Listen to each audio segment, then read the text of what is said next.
Hey guys, we'll start, I guess, in a few minutes.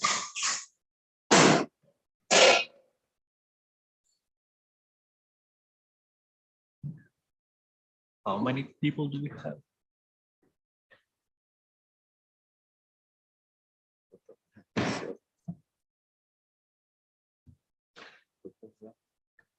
That's cool. Андрей. Що там нема звуку?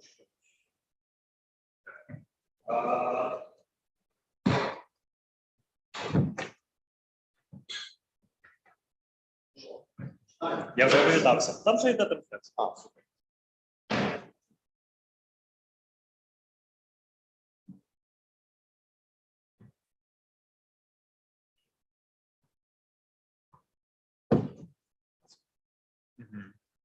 Банку лиємо. Лиємо в банку. Він же? Ні, ну, Рішення є. так, рішення є замовити етикетку.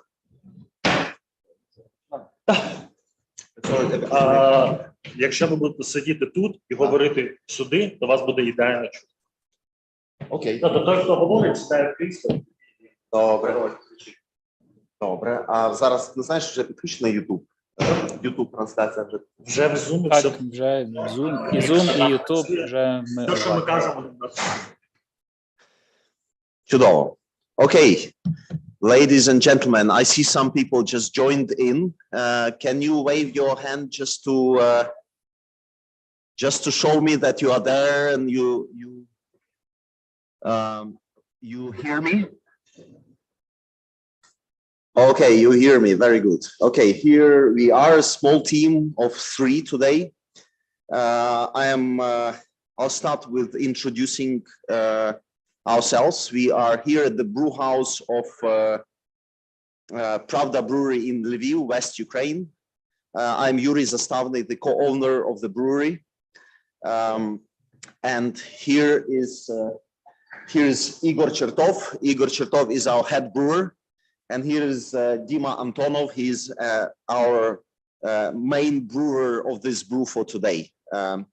We already started because we need to finalize everything before the curfew, which starts here at 10 o'clock in the evening. We have here some tech support going on. I see a couple of screens. I see here one screen. Hello there, hello here. How about this? We will be, to make it a bit less boring, because we're gonna be here with you for 3 hours. You can log in and log off as many times as you want. You can just log in for 5 minutes, give us support, give us heads up, and then come back or just think about us.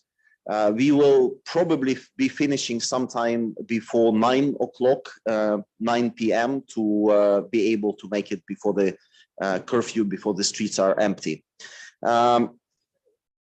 I will hand over to Igor in a few moments to talk about the recipe of the beer, and then I will hand over to Dima Antonov, to the brewer of today, to tell us which bit of the process he is in, or we are in here. But I'll quickly introduce you what we are doing here today. As I said, we are in West Ukraine, in Lviv. It's a relatively safe place. We are far away, well, relatively far away from the horrors of what's happening now in East Ukraine, in the city of Mariupol and the city of Kharkiv, and in some cities to the north of Kyiv, temporarily occupied by the enemy.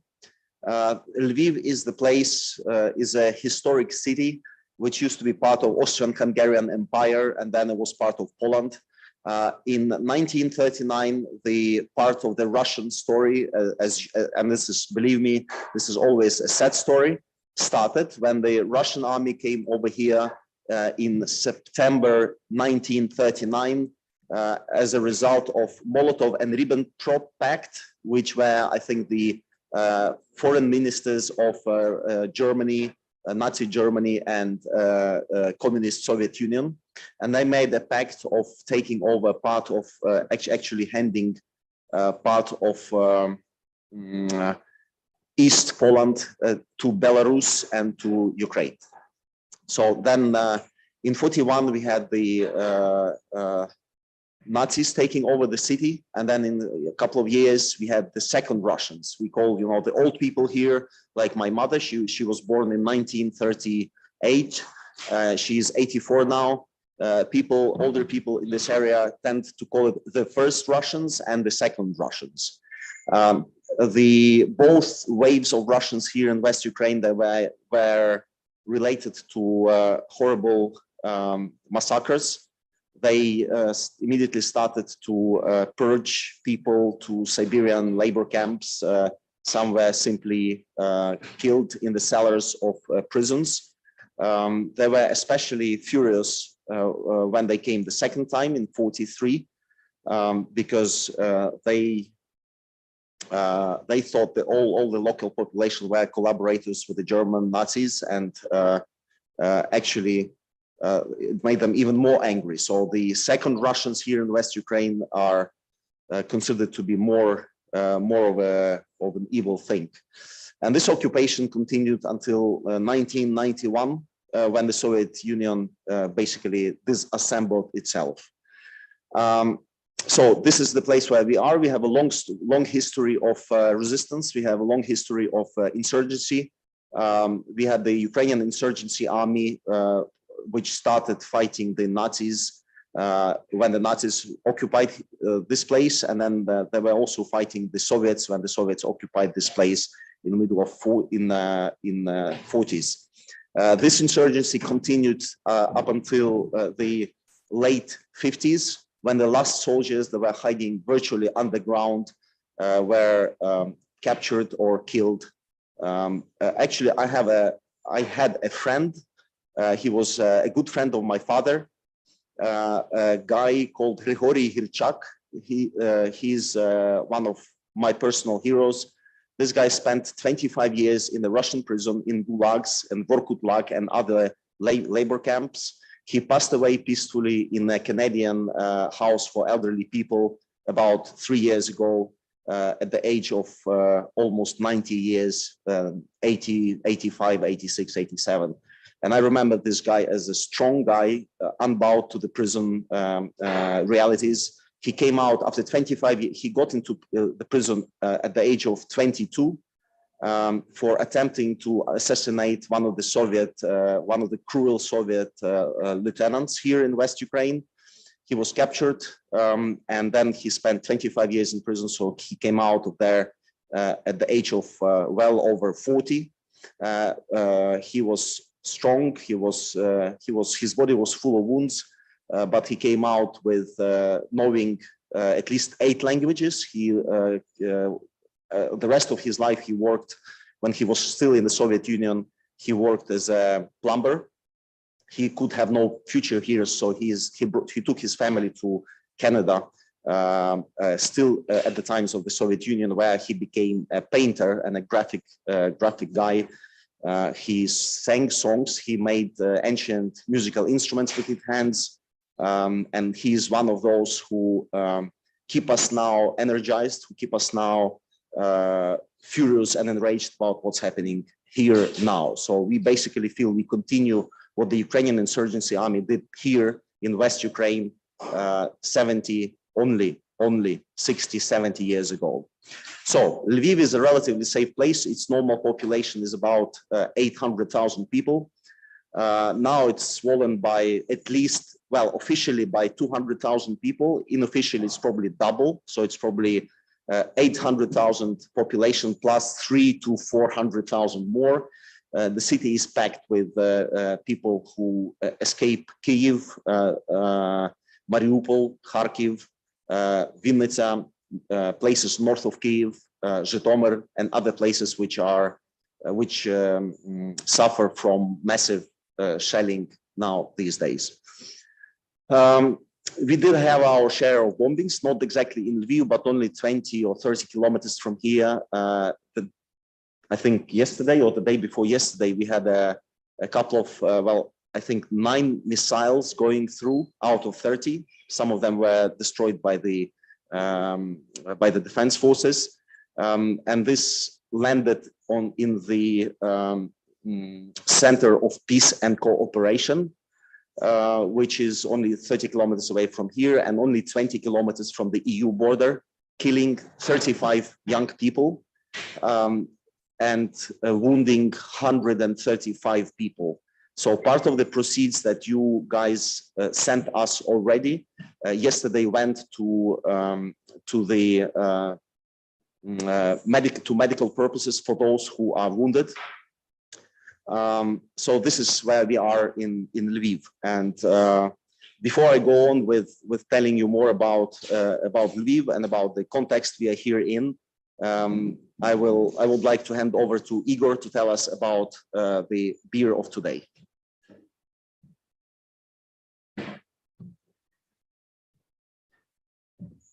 Just a minute. I will finish my message to Corey.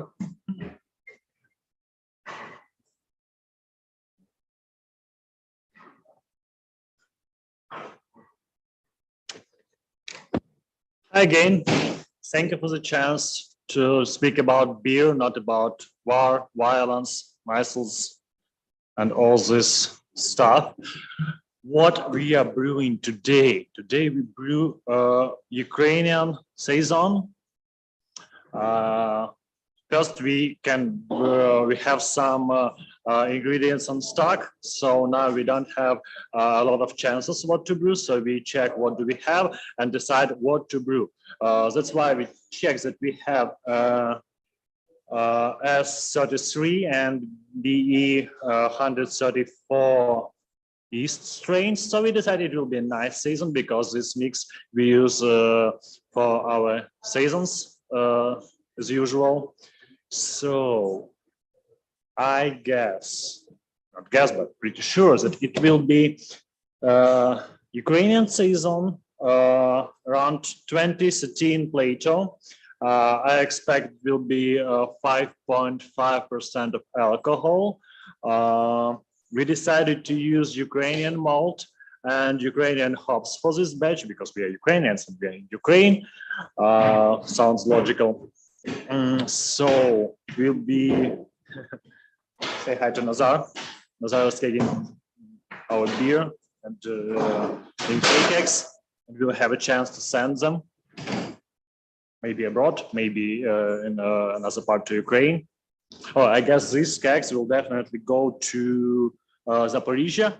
It's eastern part of Ukraine. Yeah, and people want to be happy there, so that's why they want to have beer. Okay, Saison. Ukrainian Saison. We'll use 400 kilos of Ukrainian malt, Slavuta, and 2 bags of spelt malt because we have some touch to Belgians and maybe Shimon, Bernard, are you here? Not yet. Using spelt malt in Saisons, pretty good idea because it gives nice character. And we will use National and Zagrava hops. So as usually, when we brew Saison, I wanna have some floral profile, but we don't have Ukrainian hops that could give you this aroma. So this Saison will definitely smells like some hay, grass, and have hoppy profile. Some of you will tell me that it's not a Saison, but brewing season in Lviv when it's war with Russia gives me some chances to change recipes and not keep the strict rules. Okay, what else could they say about beer? Oh, okay, we'll add just a little bit of pepper here, black pepper. Yeah. I hope we'll drink this beer after the victory, because it's victory brew 2. It will be the second beer that we'll drink after victory. But if no, we have. Oh, I can tell you a story. we don't have a canning line, but we have a partner who has, and this partner, it's their business. Hi guys, if you're watching us. So they have canning line, and they travel around Ukraine and help people to put their beverages in cans. And on February 24th, this line was located near Kiev in Underwood Brewery, and it's really difficult area because a week ago we had information that it was occupied territory, but a few days ago we got information that it's Ukrainian again, and our troops are there. So it was an opportunity to take line and bring it to a safe place here in Lviv. And yesterday it came. It is maybe okay. It's just behind the brew house, and now we have an opportunity to can beer, and we'll use this opportunity. So if we'll have no chances to drop this beer, so we'll probably can it, put it in cans. What else? Taras, could you help me with the chart? Because maybe people have questions and I don't see them. Тарас, а можна чатик робити якось чи показати мені? Чатик є внизу, ти можеш нажати, але там ще питань не було. Люди, в принципі, можуть включатися. Можеш сказати, що вони можуть включати голос, якщо вони мають бажання спитати щось. Ні, там є щось.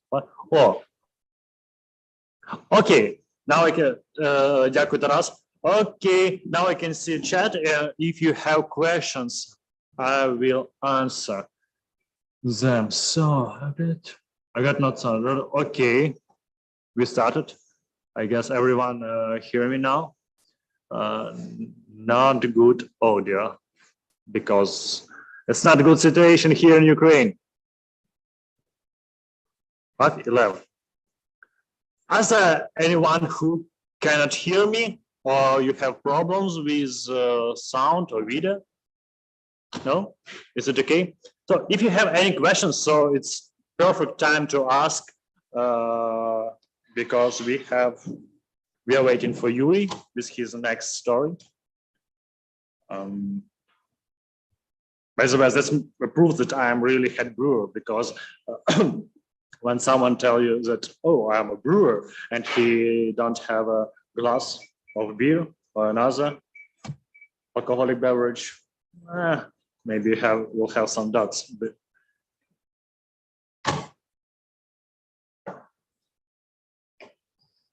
and it's finished.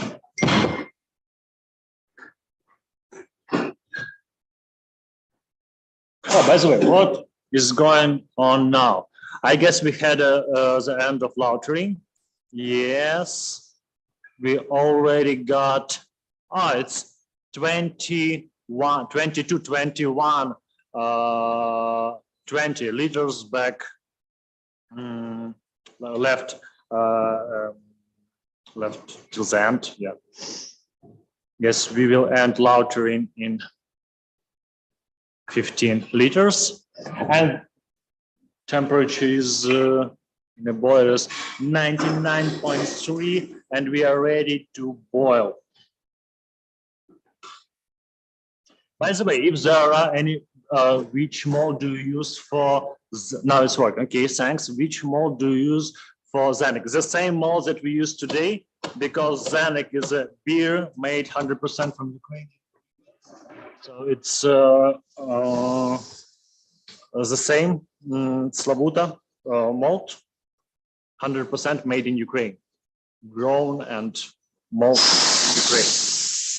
It's a lager malt, pale malt.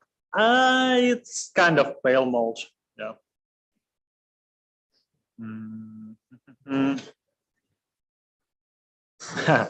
You're welcome. So, yeah, lagering is over. By the way, are there any brewers whose brewery is located in mountain area? Because there will be different boiling temperatures there. So as higher the higher you are, the lower should be the temperature. Because depending on sensor, so sometimes we have 100%. 100 degrees, sometimes we have 99.89 degrees. So because we are a little bit higher, this is zero level, yeah. And I have friends from Ecuador. Julio, maybe here. No, their brewery is located, I guess, 1,500 meters in mountains, and their boiling temperature is, don't want to lie you, but something like 95 degrees, I guess. Yeah, and they have sometimes pain in the ass how to deal with it.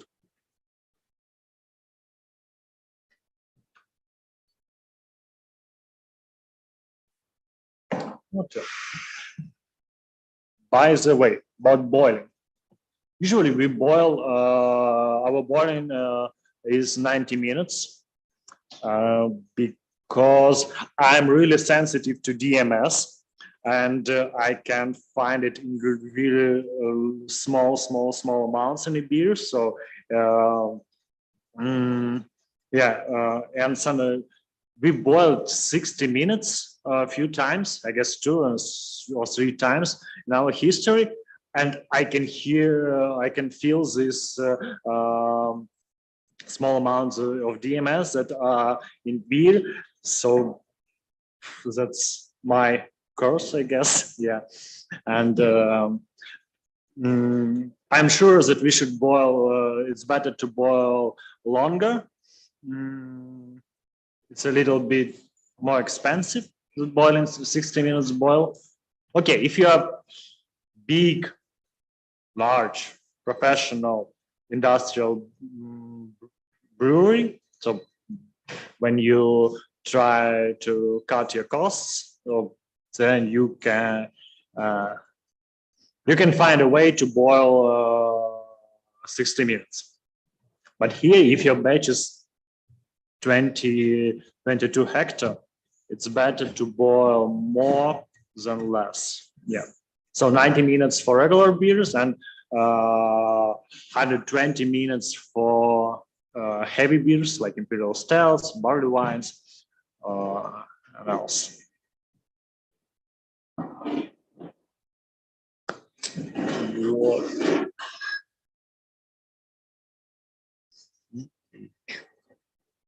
I think. Questions, guys? Want to speak with you? No, no questions. Yuri. Yuri is here. Hey, it's Lior from Beer Bazaar in Israel. How you doing? Hey, how you doing, man? We're okay. We're okay.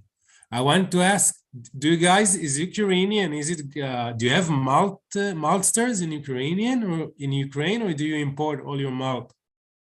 Because I know that Ukraine is growing a lot of wheat. And I don't know if they're growing barley also, but I wanted to ask if you guys also grow barley for beer. Yeah, you know, if you are a grain country, then you are, I mean, weather-wise and geographically wise, you do all sorts of grains.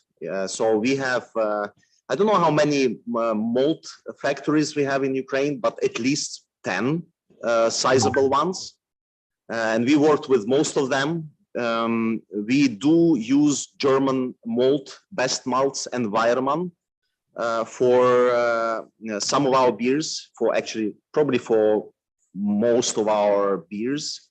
But we also made the point when we opened 7 years ago, we made the point of specifically using Ukrainian malt because we are a grain country, growing grain and growing hops. So yeah, we heard a lot of feedback that Ukrainian malt is not the best quality. But we still said, okay, let's find the best possible. And finally, what we did with one of the maltery, which is French-owned Soufflet. Soufflet Group has a huge malt house only 200 kilometers from here.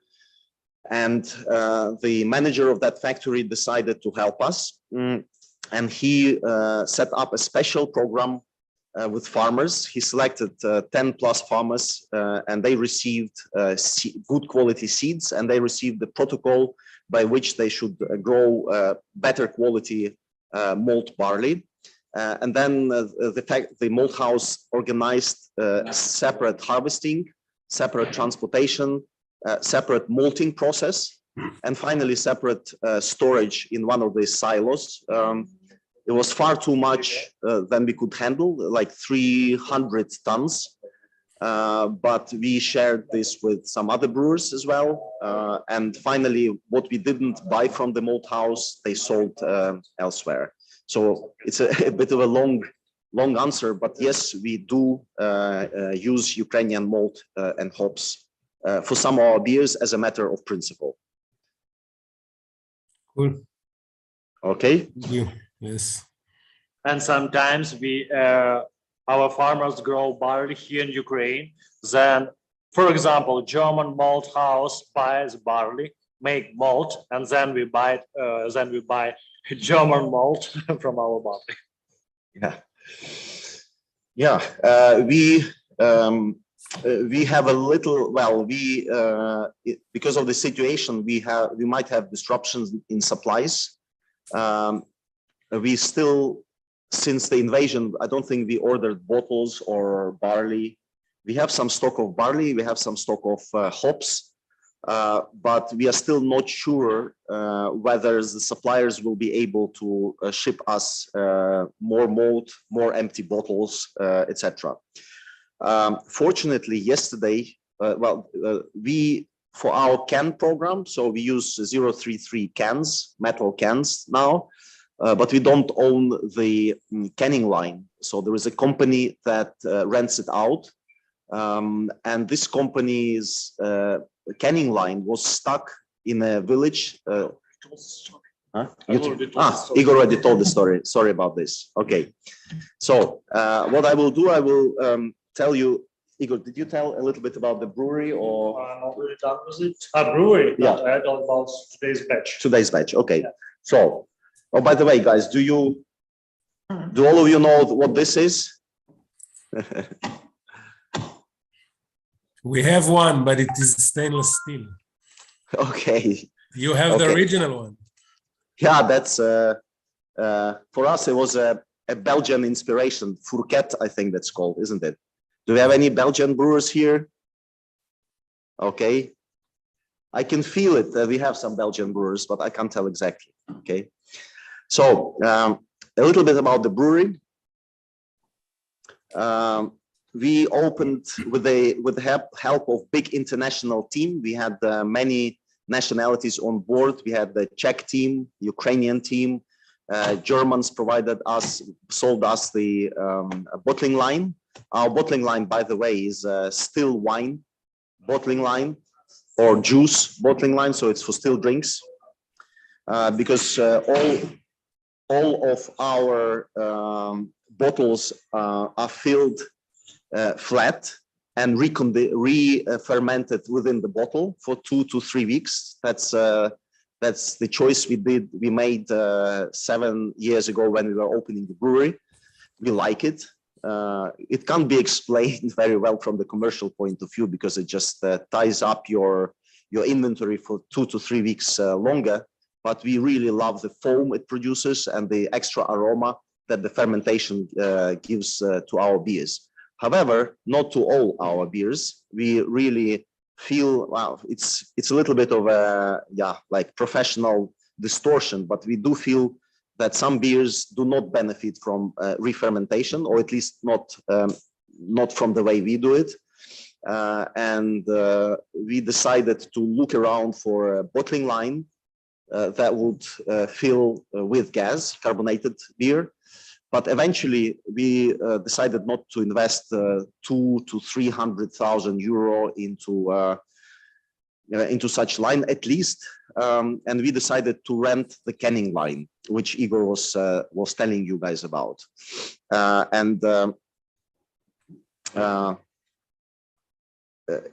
To me, I found that some of my favorite beers, and I really love very easy to drink beers, very drinkable, a little hoppy, but still simple.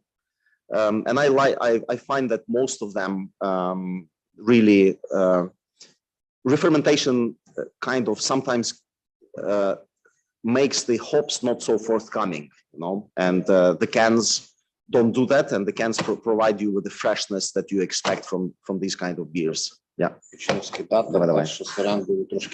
Might be a bit noisy now. But, okay, so the valves are opening.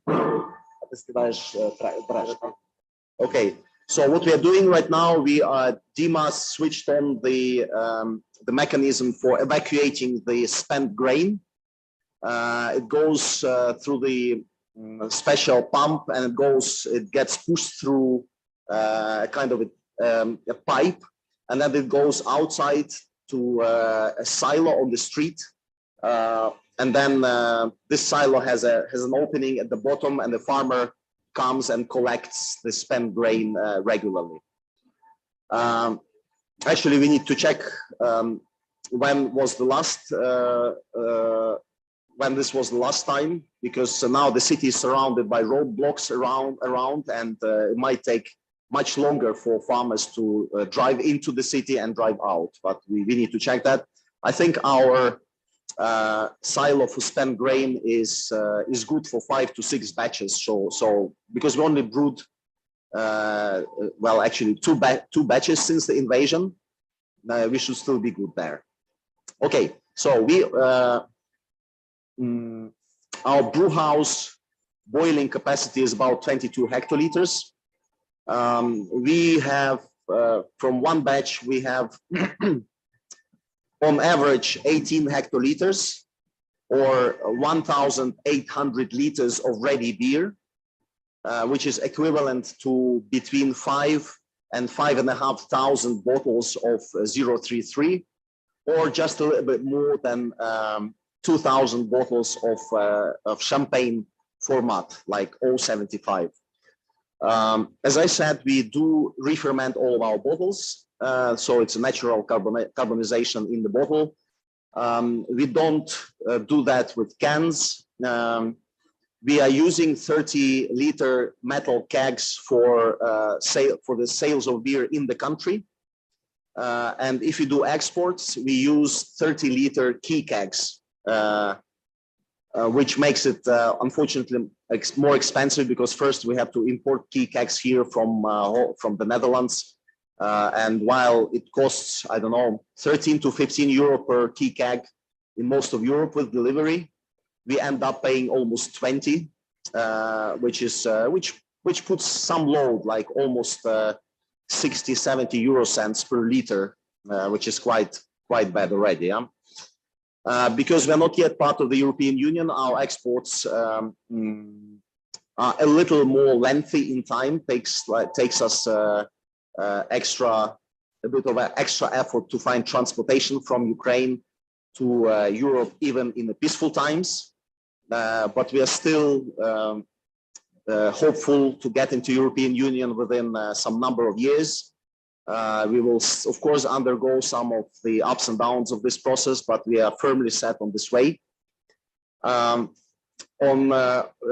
Did you mention the types of beers that we are producing? No? Okay. Would you like to? It will take a few hours. Okay. Okay. We have time. So I will hand over to Igor to talk about the beer styles we are doing.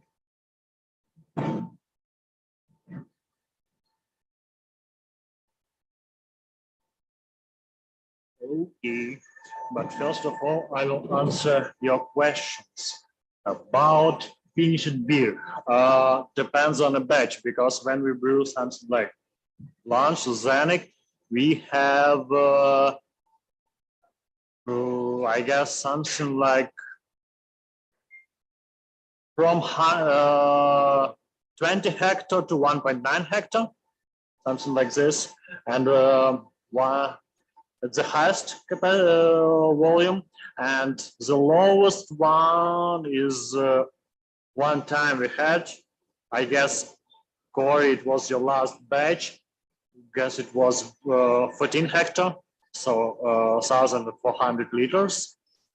In average, we calculate batch like 17.5 hectare, so 1,750 liters each.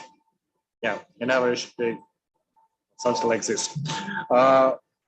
Styles of beer that we brew. I told that it will take a few hours because last year we brewed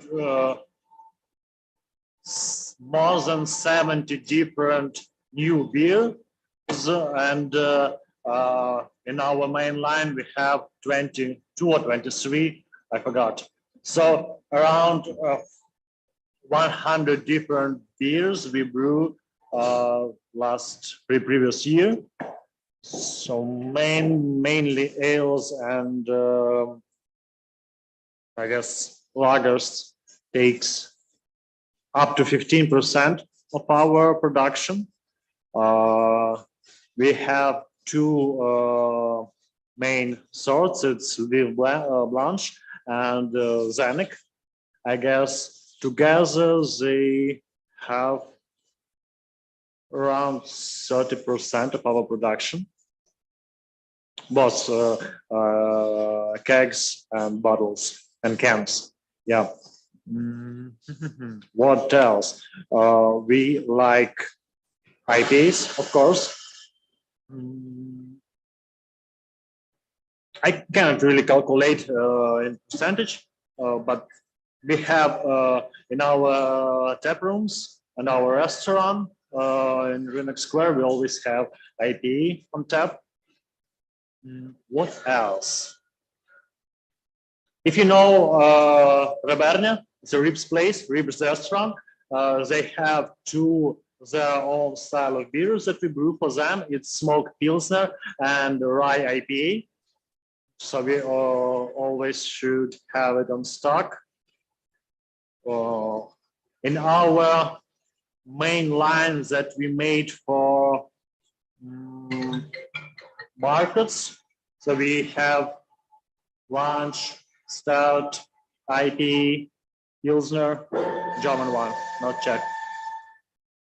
What else? Forgot. Hoppy blonde.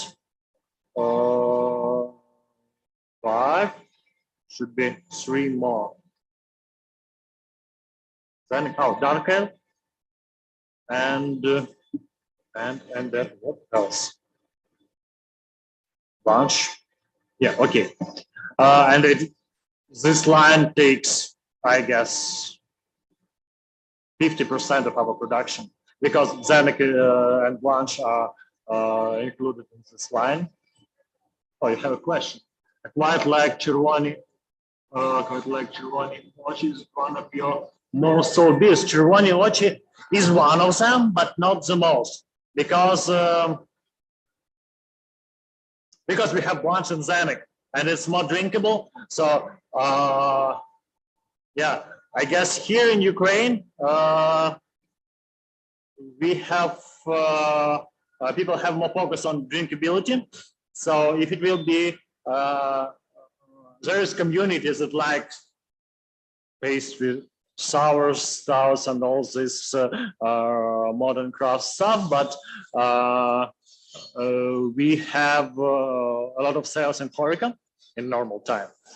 And when you come to, for example, the same Reeves place, you want something drinkable because you eat fat food and you want to drink it, drink beer to make balance.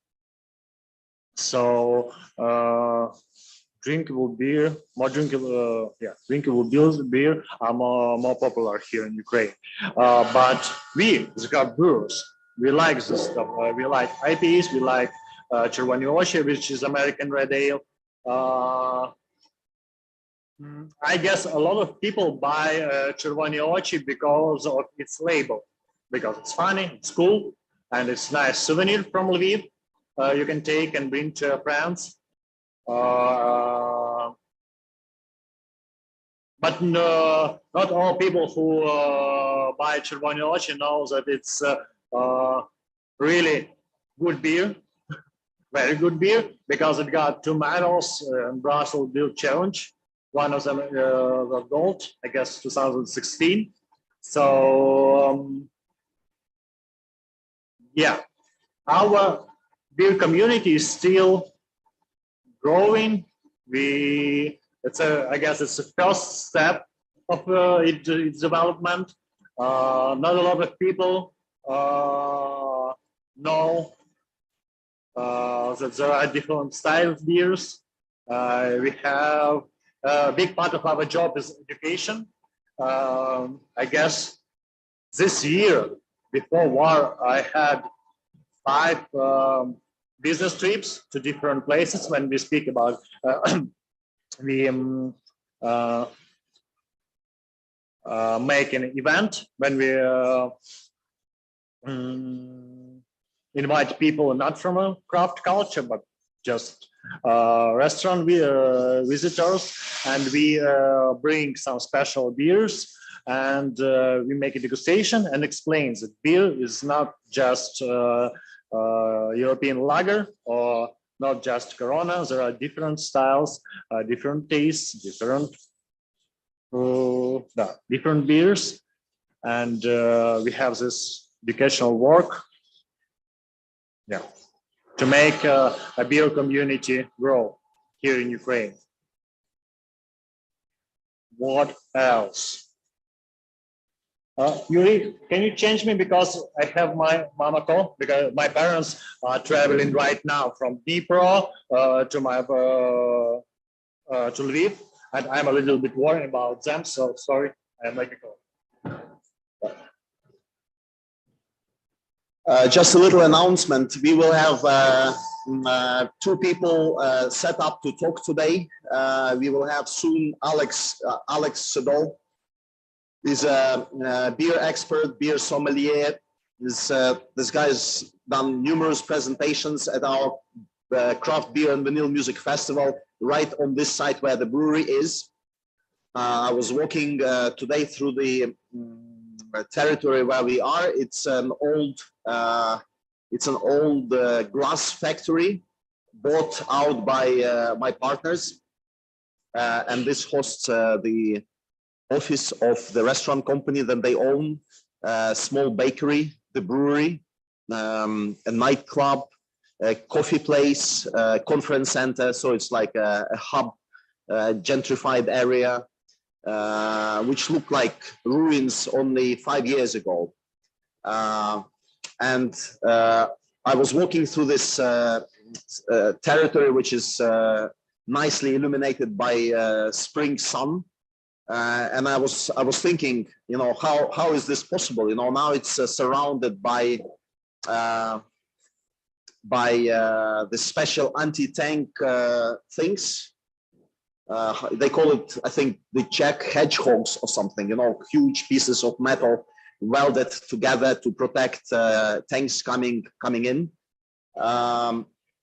We as a brewery, we only make these special brews like the Victory Brew we are going through now. instead of simply and peacefully preparing for spring and summer season and really brewing 2-3 times a day.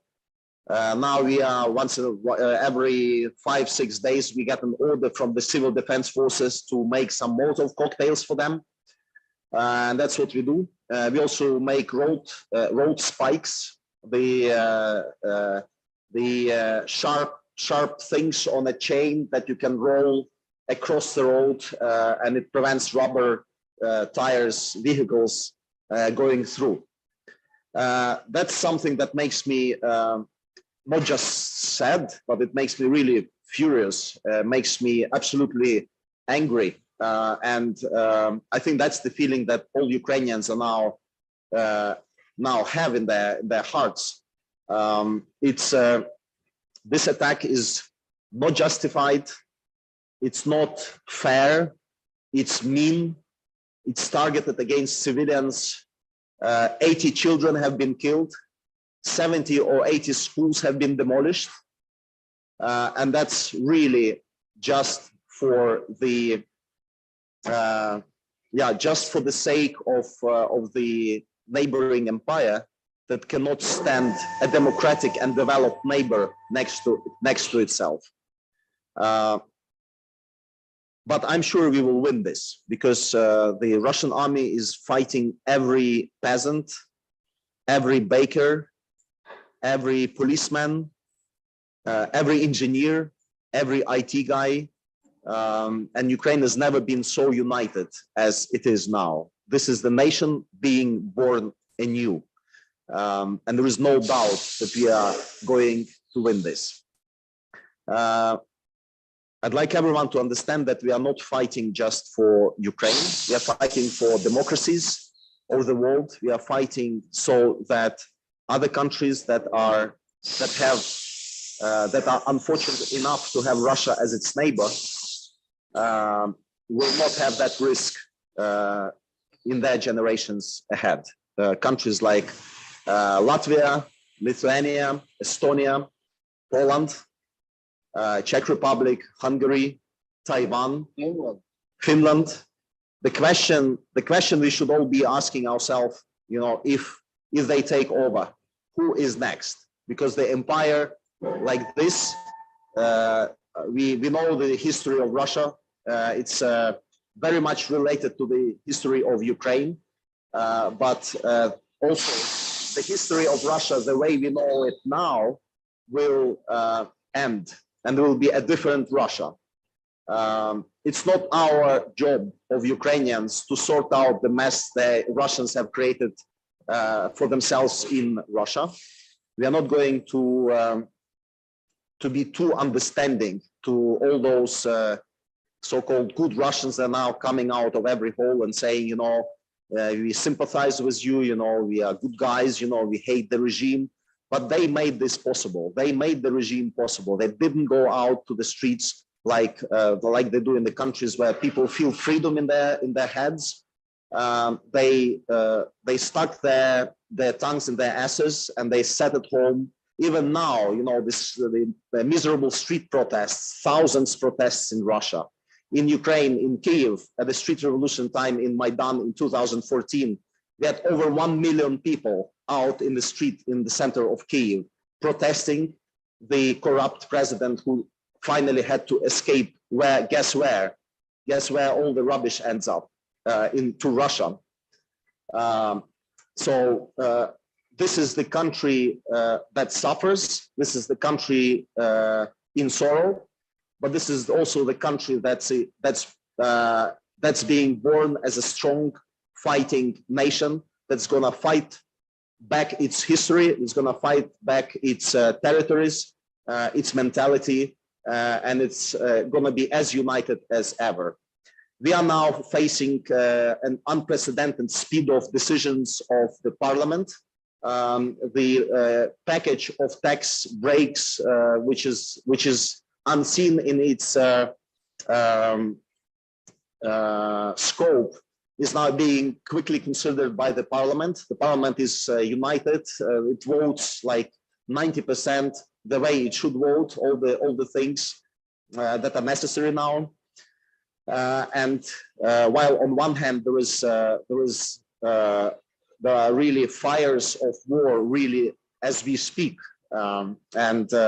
we have air alarms every day, even here in Lviv, and we had just one ending only about 2 hours ago. Still, that's not something that's gonna stop us in fighting back. As I mentioned, we do this second brew as an act of hope. We hope that it will take, when the beer is ready, then this beer is going to be, we're going to drink this beer in a country that has already won the war. There was a question on YouTube whether this beer is going to be available somewhere. We don't know. Even if it takes us, it may take us days or weeks or months to get the situation sorted out. Because we are very unsure about the alcohol ban here in our country. It's now forbidden to sell all kinds of alcohol. The only way to sell now for us is to export, and we are putting together an offer for the outside world and checking out the ways of getting the beer out of the country. We have to make sure this transport does not hinder the humanitarian transport that also goes westwards, bringing people, refugees, children and women to Poland, to Slovakia, to Hungary one way, and then bringing humanitarian and weapon supplies the other way into the country.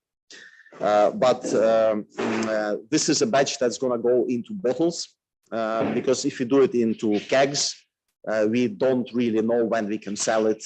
So bottles, we always have at least 1 year best before date, and with bottles we are more relaxed that we at least can sell to Poland, to the US, to Canada, to Europe or elsewhere. A little bit on, you talked a little bit about the brewery setup, how we are organized, the tanks and everything. No? Okay, I will. Okay. Do you want to, or do you want me? Can you do this? We can both. Huh? We can do it both. Okay.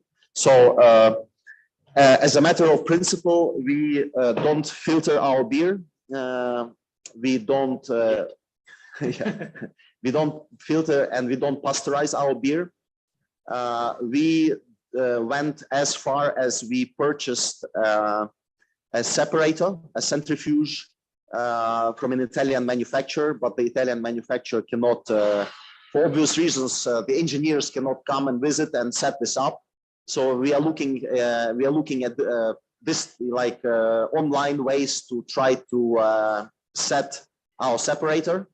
It's actually sitting here in the corner, only 5 meters from us, but never switched on. All the water and CO2, everything is connected or is nearby.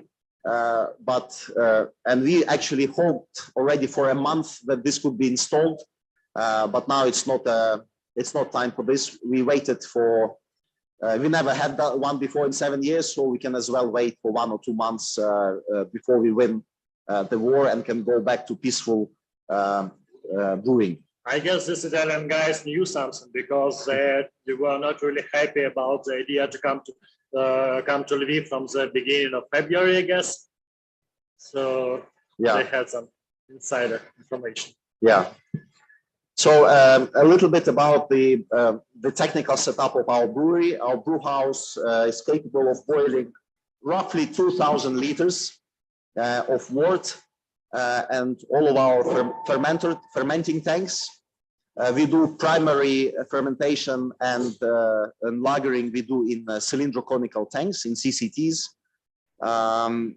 And we have a number of 2,000 liter CCTs, 4,000 liter CCTs, and 6,000 liter CCTs. They are more nominally, but talking about the rough number of liters of ready beer, it's about like this. So for some of the tanks, it's just 1 batch into a tank. For some, it's 2 batches, and some 3 batches. The maximum the batches we did over 24 hours. I think it was 4 and a little bit more. So 4, and we started, I think, batch 5. we are now looking, and it's pretty much all manual. So we are looking at ways. One of our programs of expanding this year is around mechanizing or automatizing the equipment, so that the brewer has some of the processes sorted out by the machinery without having to really physically switch on and off the buttons on the computer or on the control grid. Guys from the chat says that he'll start brewing pudding huilo in 5 minutes. Great. Yeah. Okay. So, and by the way, we have here also, we will have Semen Khomusko joining in a minute. Semen is a good friend of all Ukrainian small brewers. He's one of the top managers in Ukraine, one of Ukraine's biggest retail chains. Big fan of craft beer from Belgium, US, Japan. Also big fan of Ukrainian craft beers. He's also always a participant of our craft beer and vinyl music festivals that we organize every May and every more or less September. So let me, while Igor will entertain you a little bit more, I will make sure that Semen is joining us in a minute to give us his view on where the retail chains are and his personal view where he is. I think he's in Kyiv, and I'd love to hear from him. I want to make sure he's on or not. Semen Khomusko, are you on? Not yet, so I will be quickly sending him the link.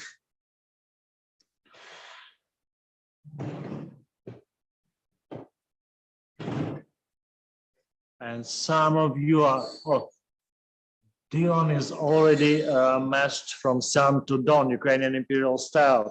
Thanks for not calling it Russian Imperial Stout because it's the Ukrainian one. Yeah. By the way, I guess you don't know what means sun and dawn, but I know one guy that we're working here for how many years? 6? Corey started. Not Corey. I didn't want to mention this guy. Yeah. And so our Corey McGuinness, I know that he hears us. And he was a head brewer here in Pravda Brewery for many years.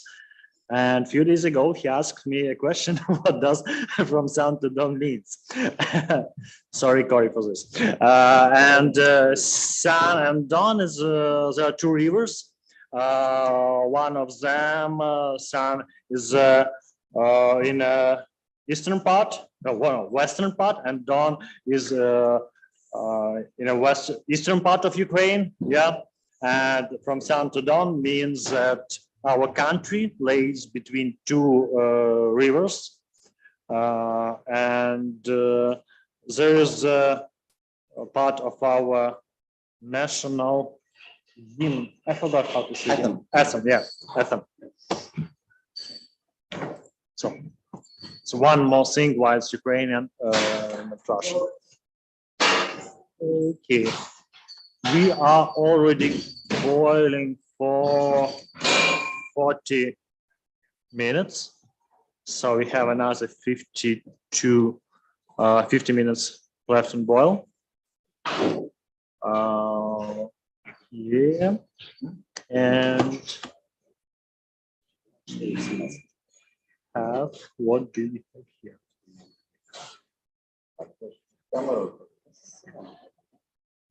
Looks like rinsing mesh, yeah. Oh, filter tube.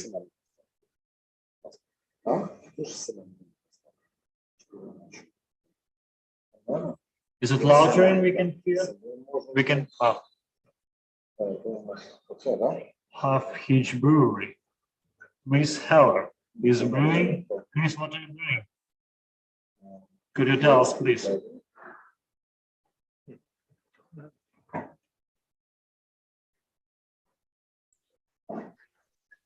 Everybody. Hello. Yeah. So yeah, just starting to mash in your shooting preload here. So got the strike water going. I'm just about to open the grain valve in about another 40 some odd liters. I hope you can hear Chris better than me, because here pump works and there my pump works and I cannot hear you, Chris. I hope you other people can hear you better. Well, good what I can here. All right. So I don't know if you can see, you got the grain starting to go in now. Okay, we have mesh. Lot of mesh. Yep. That's delicious. What is your brew house size? So we've got a 20 barrel brew house. So typically when I do brew, we do go slightly higher than capacity. Like our fermenters, by the time all is said and done, we'll probably have about 4,800 liters going into the fermenter. So hopefully about 4,400 going into the bright tanks after fermentation. Cool. Yeah, so we'll be double batching today. And so it's currently 10 a.m. and I'm expecting this should probably be all finished up, fermenter full by close to 7 p.m. I think. Mm-hmm. Yeah, just looking at the brewing processes, there's a few areas where I'll kind of slow things down a little bit from typical. For example, normally it might take us about 25 to 30 minutes to transfer from our brew house to the fermenter, but I know because you got the whirlpool hops and that time that it takes to I guess the contact time that you get with those hops in at the end will definitely play a factor. So I'm going to be intentionally knocking out a bit slower than I would normally do for most of our beers. Try and hold as true to your guys' recipe as you can.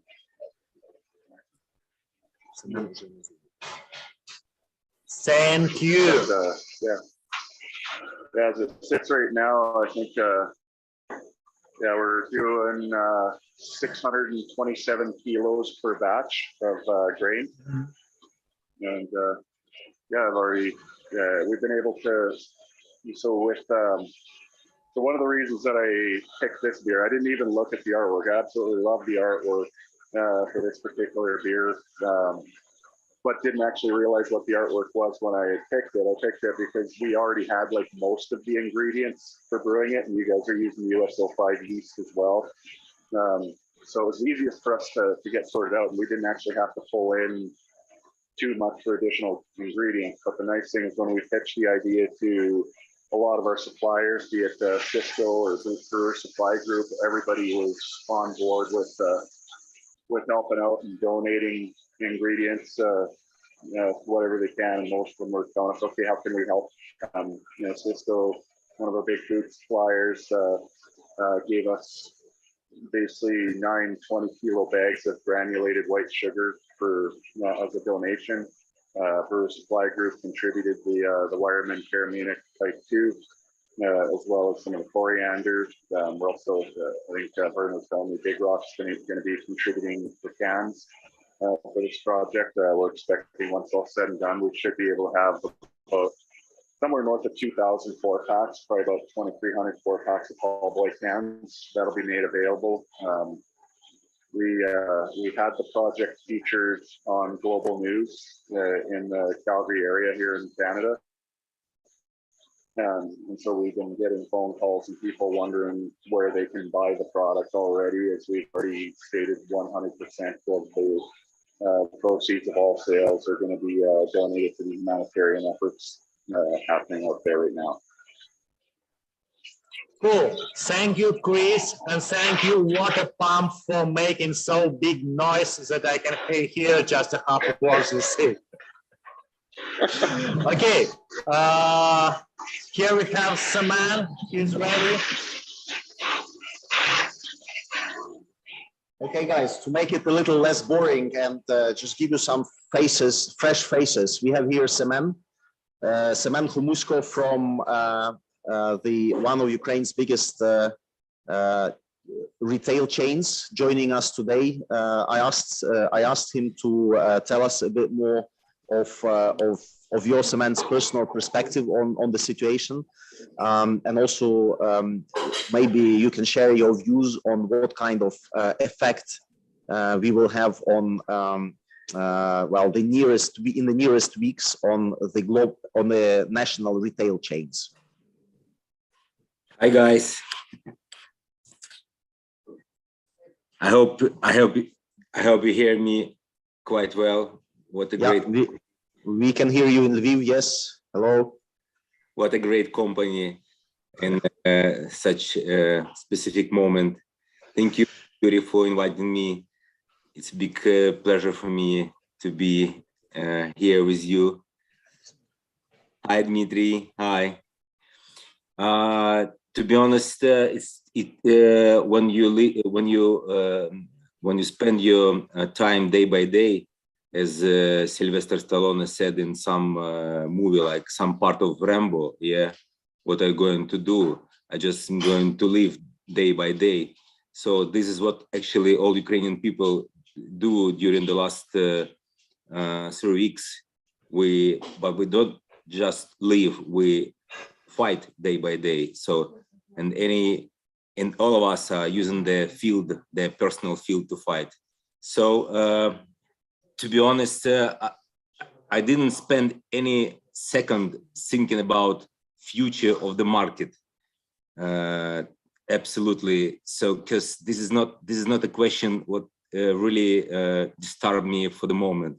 But thank you, Yuri, for asking me, to be honest. So because there are some, we actually faced some, let's say, I couldn't say problems where, yeah, with the market, because of the situation in Ukraine, because of this war, the market actually blocked at all. Yeah, we don't sell beer. We could sell as a retail, we could sell the beer in 2 or 3 districts of Ukraine. That's it. And we clearly understand why it is, and we support the decision of the government, yeah, to block the sales of the alcohol, spirits, and the beers in Ukraine for that moment. But I think a lot of will depends from the moment when we will win. So there are no doubts that we will win, but the question is when. So if we will win nearest 2 weeks, I suppose we will celebrate quite good, as we can do, as all Ukrainians can do, and no, let's say, damages for the market we will feel in the end. But we'll have to be ready for the, we have to hope for the best and to be ready for the worst. So nobody knows. Anyway, quite complicated question, Yuri. You just catch me in the moment. I was thinking that we'll just brew the beer and have small talks about the beer, but not for the forecasting of the market. Because maybe you have another good question for me. Yeah. I have a question. Did you take a challenge unshaved until the victory, as me and as everyone? We don't shave until the victory. It's true. Yeah. You notice immediately. I see, Igor. Yes, you're absolutely right. I take this challenge immediately. So it my personal challenge, and to be honest, it is not growing so fast as, for example, regular men. So I'm quite happy that I won't be like I don't know. Pretty disgusting guy in the we'll see. I hope and I believe in Ukrainian forces will manage quite fast all the questions, and will win this war, and I will shave my face quite soon. Anyway, okay. I don't have any doubts about that. Yeah, absolutely with you here. It's a question of when. and we all know this. Can you tell us a little bit? You know, I started here half an hour ago, well, an hour ago actually, by explaining what the situation is like in Lviv. We have here a very big international presence. We have here people from Israel. We have people from US, from Canada. I'm sure we have more. We have UK. We have.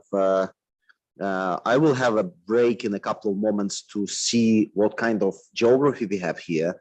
And for many people far away in different time zones, it's yeah. Well, we are in one country. And it's only a short 6-hour drive from one city to another.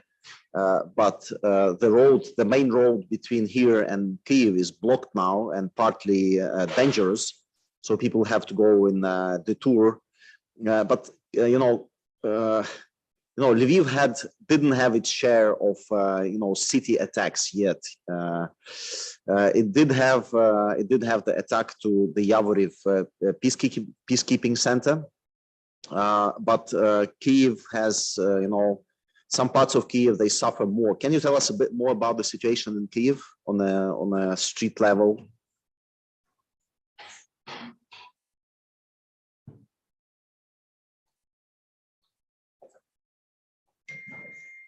Sorry, guys. To be honest, the last time when I felt myself so protected, it was during my last visit of United States of America, to be honest. So in Kyiv, I feel myself absolutely protected. And of course, there are a lot of possibilities to be, damaged or to be killed by rockets or bombs. But on Earth, staying on Earth and seeing how people are really ready for the fights. No doubts that I feel myself quite comfortable. I'm actually driving by Kyiv all these days. There is only big problems to cross the river, because the bridges, it's always quite strategic moments, quite strategic places. So it's always quite complicated to cross. Yuri, are drinking beer. Lucky guy. I really becoming nervous seeing you drinking a beer. I'll tell you what beer it is, and you'll be even more envious. I suppose I hope it's Putin Huilo. Because we talk about this is actually not even fully beer, to speak technically. It's a product between cider and beer. So half of the sugar for this drink comes from fresh apple juice, and half of sugars come from grains. So it's really 50-50 cider beer. Mm-hmm. It's something that we did. We did some apple juice beers before, but this time we just decided to, to make a perfect summer terrace beer, just the way we love. But it's fermented with champagne yeast. Sounds tasty and sounds quite interesting. Okay, guys. Anyway, you are drinking. I'm not. So. Back to Kyiv. Sorry. Back to Kyiv. I'm driving by car crossing the Kyiv, and to be honest, I'm really pretty sure in what is going on in Kyiv and in our army. So the problems what we have just during the night, as usually during the night, it's rockets and bombs. Nothing special, nothing really. Making us crazy, but we just sleeping in our shelters and keep calm. That's it. What we can do. But during the day, when it's quite sunny, we do our regular job as usually. So the worst. And if someone told me 3 weeks ago that I could sleep.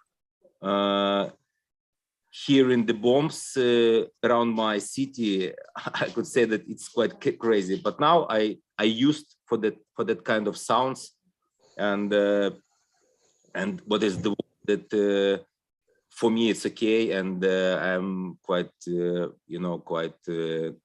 let's say normal guy. When I have to go to shelter, I go to shelter. But what I notice, a lot of people are just okay, maybe not that time, maybe I will sleep in my bed, it's not a good time, it's not the moment to go to the shelter. And I suppose, and I'm asking all the Ukrainian people to keep the rules, and if government asks you to go to go to shelter, using this chance, not to give any chance to Russians to get anyone life from Ukraine. Thank you, Semen. Thank you very, very much for sharing your situation here.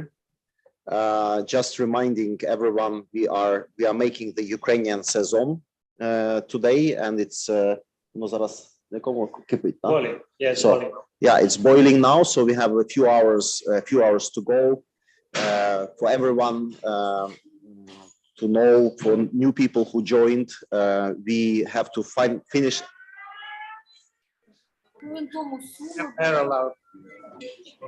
Air strike alarm. So we have an alarm, but we cannot stop the brew anyway. So we.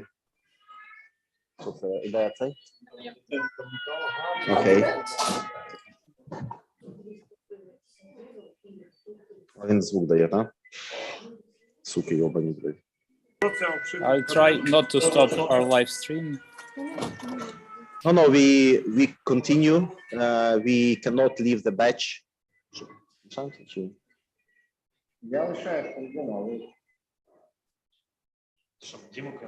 Ні, Діма не кинув. Okay, we will save Dasha. Okay, so we will continue. Just a man told people, please don't break the rules. Okay, I see. I know that my friend from Mallorca is here. Sven, are you here? You don't have to, if your haircut is not perfect, you don't have to appear on video, but I see you are on. Sven from Alaro, from a small brew pub in Mallorca, where I spent 7 days this summer, which seems like years ago, cycling in beautiful Mallorca island, really a paradise for cycling. Especially if you go off season, not like we did in August, a little bit too hot, so you have to do it in the morning between 7 and 10 or 7 and 11. I see here Lior. Is this the right way to say the name? Lior Weiss from Israel. Been exchanging some messages just before this stream, and we will have, as I said, we will have Alex Sedov soon enough. He had to escape the East Ukrainian city of Kharkiv, which is fighting in its own battle for independence from the Russians. It's actually been freed, because they were coming in the city and they were kicked out with lots of losses. So Kharkiv is a Ukrainian city in the far east of Ukraine, and Alex was the evangelist of craft beer in Kharkiv, owning 2 beautiful craft beer pubs. One was called Red Door, another one was called Black Door, and also giving lectures, degustations. And he just wrote me a message that he's being interviewed by nothing less than New York Times. And once he's interviewed, he's joining us here. Okay, so we are. We have 32 minutes left. Yeah, a total буде 1,5 години. Okay. So we've been through the boiling for 1 full hour. We still have half an hour to go. Igor, do you want to add a few words on the process why we boil not 1 hour, but I already did it. you already did it. Very good. Very good. Okay, fine. Now, Because if you didn't hear me, because I'm very sensitive to DMS. And we have few questions, I guess. Okay. I already answered this one. Okay. Have you go Canada? Yeah, go Canada. okay. Hello, Brian. Hello, thanks for help. Hello, Van Raincoat. Thanks a lot for help. I know that Corey McGuinness, our ex-head brewer, is helping us also a lot. He might be watching us, but might not be able to speak at the moment. He hears us, but he cannot speak. Okay. Then we have, I see Alex Sedov joining or almost joining in. I see, hello, Alex. Hello, good to see you. Good to see you. Okay, so let us take a break from me, Igor, and Dima. Let's hear another participant of the Ukrainian fledgling craft beer industry. Alex, the floor is yours. Alex, just a quick second. Would like you to tell a little bit about yourself. A little bit about what you think about where we are now with the war, and also a bit of your personal experience of a Kharkiv resident and now supposedly in Lviv. Okay, so yeah, hi. Is the sound okay? Can you hear me? Yeah. Oh, great. So yeah, hi. I'm Alex. I'm a beer sommelier and the craft beer pub owner. Let's start with the story. So in 2011, I started blogging about beer. It was an interesting topic for me. I liked it. And I started buying books from Amazon and getting known around beer, the styles and everything. And I kind of fell into it and I loved it. And the European traditions, the US tradition of craft beer, the new one. And in 2015, we saw that the scene in Ukraine was ready and we opened the first craft beer pub in Ukraine, a multi-top pub. So we worked with all the breweries, bought beer from all the market players, and we helped them to develop and sell their beers. It's called Black Door Pub and it was in Kharkiv. It closed. We closed it first due to building renovation, then we reopened it and eventually closed it last year due to pandemics. It was our loss to the coronavirus. But yeah, we started in 2015. In 2016, we opened another pub. And 2 years later, I started Beer Freak, which was my blog name. I turned it into an online beer shop, a small import company. And just before this thing happened, we had our first pilot Beer Freak pub almost ready to launch. We had the draft system complete and we were ready to open within 2 weeks or maybe faster. But the war happened and we have a fully ready location standing in Kharkiv with a cold room, with taps, with everything, with hand pulls, and it's just there. It's still intact. I hope maybe we'll relaunch it after the war ends, but yeah. This is a very sad moment and a sad story. As for me, in this situation, I'm politically aware, guys. I watch the news, I know what's happening. So I had the feeling that war is coming. I didn't want to believe that, but me and my wife, we have a small kid and we had a backup plan just in case something happens, evacuate towards Lviv, because we have, I've been to Lviv multiple times. I loved it. To Pravda Brewery for collaborations, to Lviv Beer Festival, the amazing one, just simply to Lviv because it's a beautiful city. So we decided to go to Lviv to our friends, just in case something starts and see what happens there.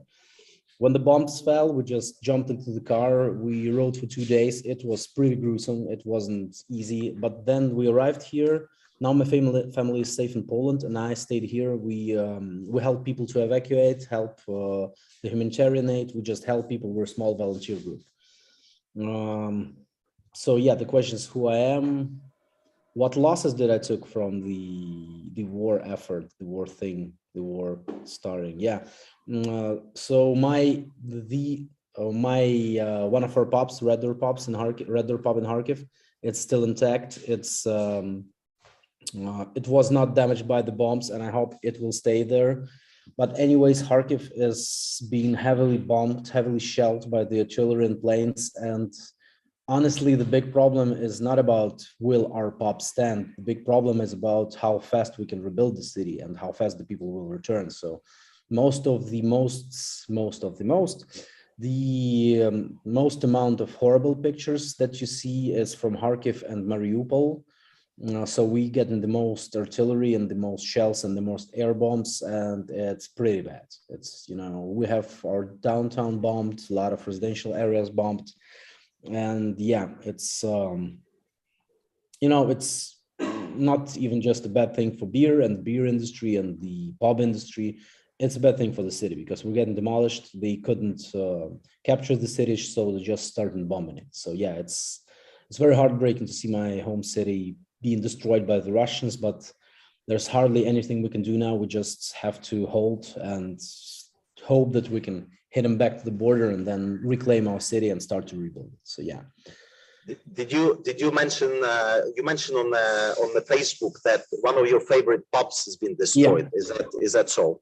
Yeah, we had yeah, you know that I was asked by a few people, few journalists, that do you have some like your buildings that you've been to, you frequented, that have been destroyed? And before that I said no, just maybe a mall that we visited where we went to the cinema. But yeah, today they destroyed a building with a pretty like old school Kharkiv pub, Old Ham it was called, named after Hemingway, who was a great writer and a great drinker, which is like one of his parts of his persona.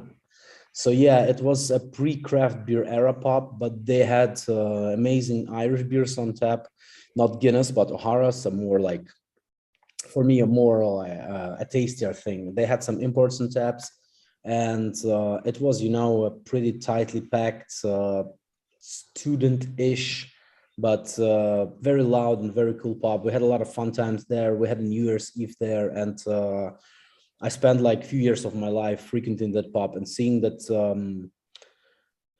If you find me on Facebook, you will see this post and the picture that was made by Eugene Bilichenko. I don't know if he was with us. He's also a Ukrainian craft brewer. Now he's helping me with designing stuff for our effort and for my posts, because we really need a lot of attention and the pictures matter, because pictures is what people see now, and it's a very like powerful weapon for us. So powerful weapon from our informational side to tell about us and what's really happening. So yeah, there's not even a building left. It's like it's bombed, the whole facade is gone and the pub is gone. And yeah, that really happened, and it was heartbreaking because, you know, since I have a small kid, we walk around a lot, and a lot of these places, this burned out school in Kharkiv,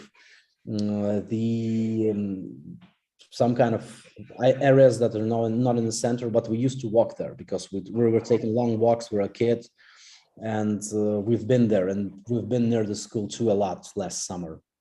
And now a lot of the things are gone or damaged, and yeah, it's heartbreaking. But the pub is the first like big hit for me. It's yeah, it's super sad because I mean, one thing is getting like a big building damaged from the upside with like a floor gone or something, the windows gone. But another is like seeing this. I think it was hit with the Iskander missile, which is like one of the most powerful the Russian has apart from nukes. And they say that inside, okay, this is not verified, but we have this phrase, this song that was invented in Kharkiv, and Pravda named the beer for it, Putin Khuilo. And they said that the guy who was the one who invented the song, the guy from our soccer hooligans, he was in the building at that moment. And there's even some kind of rumor that Putin hated him so much that he used this huge caliber Iskander missile that they used to hit this building, because why else should he hit a small building downtown? I mean, nothing was there then, maybe few people from the TRO and not a big HQ, nothing. So it was just a pure, like, you know, pure spit of hatred towards the city and towards the people and towards our patriots who were defending the city. Yuri, you need to support me. I need more questions. Yeah, would you be kind to share your artwork, your and Zhenya Bilichenko's artwork at the Brew for Ukraine Facebook page, the one that's coordinating this whole effort? Okay, yeah, will do. Okay, so guys and girls who is not subscribed to that page yet, please do this. We're gonna keep that page updated with all the stuff that people do worldwide to support Ukraine. We have several reasons to do what we do now. We opened, Pravda opened its recipes to encourage international brewers to brew batches of this beer, to do some creativity with that. We have a Hong Kong brewery, can't remember the name, but we have a brewery in Hong Kong that used the same label or almost the same label, but brewed a sour beer with Putin Hulo label, etc. So we have a tremendous response. We also opened, except of on top of recipes, we also opened our artwork, our visuals in high resolution for people to use, to creatively adapt to your beer styles. And we ask you guys to donate proceeds or part of proceeds to the accounts that we publish on that page. I will be adding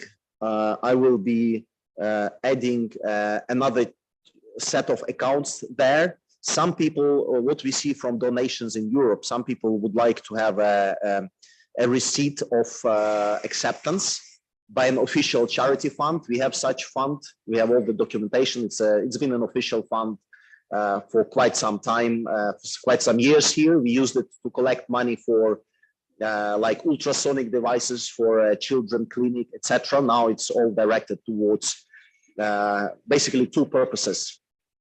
One is to feed refugees in Lviv who cannot afford to go to a restaurant, or restaurants are closed. And I don't have the exact figure, but over the last couple of days, I've seen that it's 13,000 lunches per day is the capacity. We do it with a worldwide charity, partly sponsored by Amazon. Maybe some of you guys heard about this. It's called World Central Kitchen. The guy who is the Spanish guy, I can't remember his name, but it's super good that he's doing this. He's now in Lviv. I shook hands with him a couple of days ago. World Central Kitchen is the charity that feeds people at the border. It uses technologies of preparing and distributing high quality food quickly to thousands and tens of thousands of people in need. This is one of our directions. Another one of direction that we use the proceeds for is we help thousands of people, vulnerable people who just escaped the partly dangerous road from East Ukraine to here, to spend a few nights in safety, to like breathe in and breathe out, spend some days in Lviv, and then trying to find them accommodation or a place to live temporarily. And those who want to go on to Poland or Slovakia or Hungary, we transport them to the border and make sure they cross the border in a safe way. And we have actually, I don't know if there is any Polish brewery or Polish people here, but I tell you guys that we have tremendous support from Poland, from all Polish people. They greet Ukrainians at the border. They make sure their life is not any worse than it already is because of losing homes and escaping with elderly people. And we focus our efforts on those most vulnerable, children with disabilities, or children who have like other serious diseases or illnesses. And also mothers who have more kids than one. That's the really people who need this the most. I think I read the stats that it's 3/4 of Ukrainian companies, be it metallurgy or be it IT or restaurants or anything, do not work now. They don't operate. They don't produce things. They don't produce services. I'm going back a little bit to the question I asked Semen half an hour ago. How is the the supply chain in retail and everything? And retrospectively, it's a very stupid question to ask now on my part, because honestly, I don't care now, and I'm sure Semen doesn't care. Yeah, it's everyone is first days were even like it was not enough help around, but it's like 10 times help that people need. Still now, you have presidents of big companies transporting refugees to the border. You have IT guys bombarding the Russian sites with hacker attacks. You have people like us brewing or making Molotov cocktails or making road spikes. Everyone is mobilized to win. Everyone is mobilized to do what it takes to win as soon as possible, because every day that is nearing our victory means less civilians killed, less children suffering, less buildings demolished. So we really are in a super mobilized mode now. We are not brewers, we are not retailers, we are not IT people, we are an army. We are really an army. You feel it. I think in Lviv, in our city of now almost, probably over 1 million population, we have no crime now. I don't know whether it's true or not, but I read it from I heard it from the mayor of Lviv. There is no crime now in the city. My friend is patrolling the streets of Kyiv. He's my classmate, and he was approached by a guy who spent 15 years in prison, and the guy proposed his help. He can patrol the streets. He can do jobs. He can help. Everyone is helping. Sometimes it's even a little bit too much. Sometimes people do overreact for clear reasons. We have had too many roadblocks around some even minor villages, hindering even traffic. Now it's all being streamlined because sometimes a tiny village of 1,000 people would want to have 5 roadblocks just for the effort of it. It's now all being made more official, made more clear and streamlined, and that's something that we also have to cope with. We also, have to make people most helpful where they can be most helpful. Of course, if there is an emergency, you do what's needed in the next minute or 5 minutes or 1 hour or 1 day. But once to win the war, we need the best logistics people doing logistics. We need the best doctors doing medicine. We need the best storytellers to tell stories. We need entrepreneurs to relaunch the economy, because the military wins the battle, but the economy wins the war. Our big task now is to the buildings, the infrastructure will be rebuilt. It will be rebuilt in half year, in 1 year, in 2 years, and I think it will be better. It will be more modern. It will use more of newer technologies. But we also need to rebuild the economy. We need, as brewers and restaurateurs, we need to find a way to open again. We do feel kind of shame sometimes, because there is this, I think there is even a name for this in psychology, like the guilt of not being at the active fight. And I think we all, most of us, especially men of like military age in a way, we all feel that guilt. And of course, we will, if we are called into the army, all of us will go and join the army. But now it's time for us to do what we normally do, to find the way to go back, to find the way to employ people. We have 180 people working, as I mentioned before, 180 people working in Pravda ecosystem.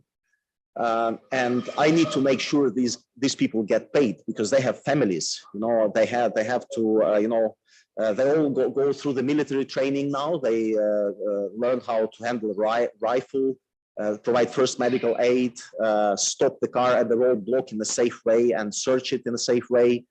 Do all the tactical things on the battlefield. That's what the team is going through now. But I need to make sure they stay after the war. They stay here. They have a good job they had before, and their families are happy. So we all, on one hand, we feel that we need to. To be volunteers every day, to be mobilized from 6 to midnight every day. But we really have to now to teach ourselves to try to rebuild what we did, what we've been doing before the war started, because that is something that will bring us further. And it's also something that will finance the army in a normal way. I mean, normal through taxes, not just by donations that we all provide to the army anyway. Okay.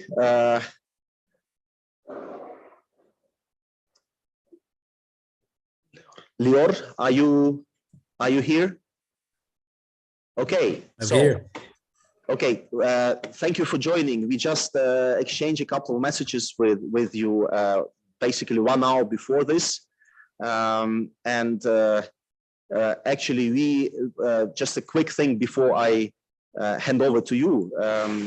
We had a massive trip of our top 25, 30 people from our restaurant company to Israel, where we were guided through the military, entrepreneurial, educational story of Israel by a very talented team of people who are part of still fighting elite of the military forces.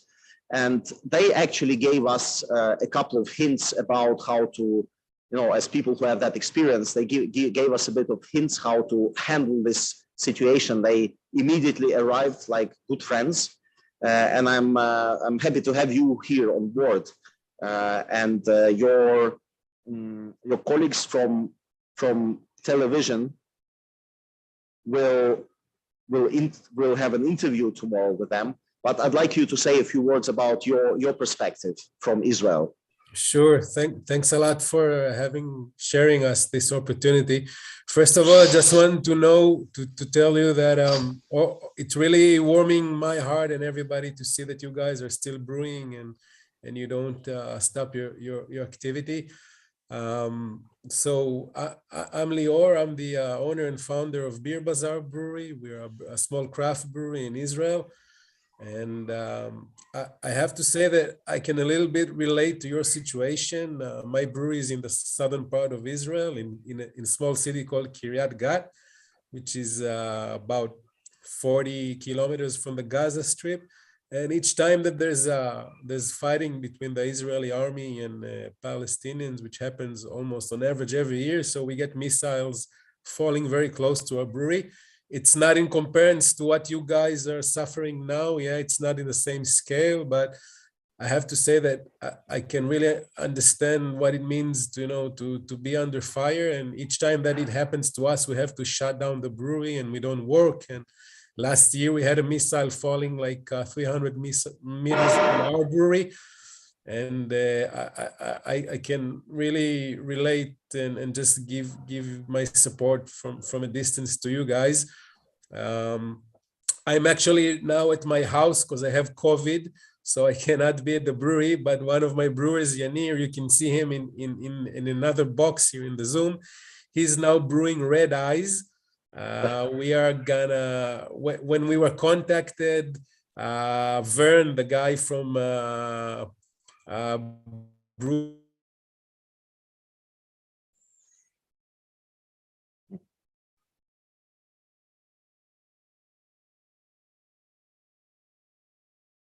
we have bad internet connection or something. Mostly the more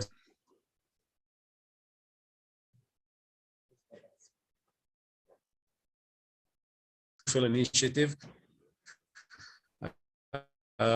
So right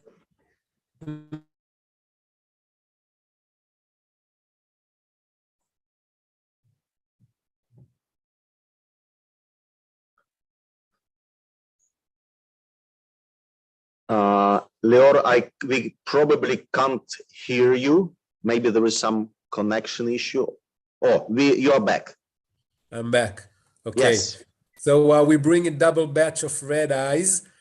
We got all the ingredients other than Weyermann's car aroma. So we substituted to the closest thing which we found, which is a Mountains malt, Crystal 240. And Yanir just told me that it became a little bit too dark. So on the next batch, which will be this night on the third shift, we're gonna lower down the amounts a bit. I haven't got a chance to taste the original red eye, but hopefully it's gonna be as close as it is to the original. And really, I hope that maybe we can, in a few weeks or month, maybe share a bottle together, and you can tell me how close it is to the original. So we're gonna launch the beer. We have 5 bars, 5 tap rooms in Tel Aviv, in Jerusalem. So we're gonna launch it in kegs in about 3 weeks when it's gonna be ready. And we also have an online shop, so we're gonna bottle it. We took the graphics, your original graphic. We're gonna use your label, the red eye label by Pravda. We just changed the colors to have the Ukrainian flag on it, the blue and yellow flag, and wrote some nice stuff, but it's gonna be your beer. And it's warming my heart to know that, you guys are having difficulties brewing, so we can continue your brews when you guys are half shut down. So we're gonna donate all the proceeds to, there's actually an Israeli organization. There's a few Israeli organizations who are flying to Ukraine. And there's some of them are on the border of Moldova. Actually, I have a cousin, which is she's a doctor, and she's already on the border of Moldova for the past 10 days with a bunch of doctors from Israel. And there's many Israeli organizations who are aiding Ukraine in all sort of ways. So we're gonna donate all the proceeds to an organization which is called Ichud Hatzala. They have a Ukrainian branch, and they're already there in the border, supporting mainly the refugees coming to the border of Poland and Moldova. And we're trying to get as much awareness to this project. So we involved the Israeli TV, and they're gonna interview Yuri tomorrow, and hopefully we can get some more donations through it. So the money actually can go to where it is needed. Yeah, that's it. It's really exciting, this project, and I see all the people which are involved from all over the world. It's really, brewing is a community. When I was a home brewer, for 20 years before I started this business, and when people ask me why I went into this adventure of opening a brewery, which we all know is a huge adventure. Yeah, it's not easy. I always told them that it's mainly to be part of something that I can share values and dreams with other people. And the brewery industry in Israel is really a community. We're all friends. All the breweries are friends and colleagues, and we help each other. And now this project lets me feel like I'm a part of a bigger international community. And I really hope that this project, can really help the Ukrainian people. And I can only hope that this nightmare will be over soon, and that you guys can go back to normal, and that you win this war. And I can only wish the best for all you guys. Thank you. Thank you very much, Lior. Thank you. We keep in touch, of course. By the way, about the red eyes, a bit of history with this beer. Okay. This was, I don't know if Corey is listening to us, Corey McGuinness, our former head brewer. He might be just listening. He always wanted to brew a crispy, bitter, pretty dry American red ale. And he did, and we liked it a lot. And we like, yeah, it's a beer of 5.8% alcohol, so it's a little bit in between the totally session beer and something a bit more special. But in fact, it still holds its drinkability in spite of a slightly higher alcohol content for a session beer. And this beer has a lot of followers. You know, have many friends who really love that beer. And we will soon probably have some batches of this beer also in cans. At least this beer, this is beer that would that wants to be really fresh out of keg or fresh out of tank or fresh out of a beer can. So that's the context of the red eyes. Don't ask me about the label. It was artwork of our art people, and we liked it. And it's actually for most of us in the brewery, it's one of our favorite labels. You know, it's a bit enigmatic in nature, but it's a fresh color and it's a pretty graphic in a way that it's concise and clear. Some labels like the Putin Huilo label, it's a beautiful label. It's created by Andriy Yermolenko, a painter, a graphic designer, a famous guy in Ukraine with a good position as a citizen.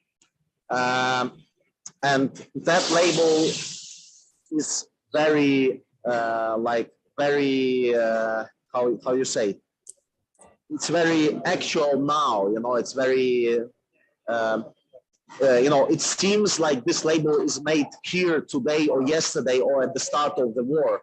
But in reality, this label is from the beginning of 2015, because this is when Crimea was already annexed by Russia.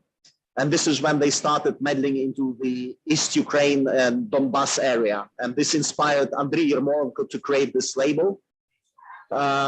And it's, by the way, it seems like a good beer label, yeah, because it's very, it matches the situation, yeah. But on the other hand, it's graphically, it's too much small details, you know, for a beer label. In our ideal world, labels must be a little bit more concise, a bit more. Let's say punctual, yeah, a bit more compressed in colors and in graphics, but that's still a great label and still great graphic work that can be used as a placard or can be used as you know, something you can hang on the wall, etc. Yeah. Andriy also created some other labels for us, like Danke Frau Ribbentrop, about Angela Merkel doing actually nothing to stop Putin for many years.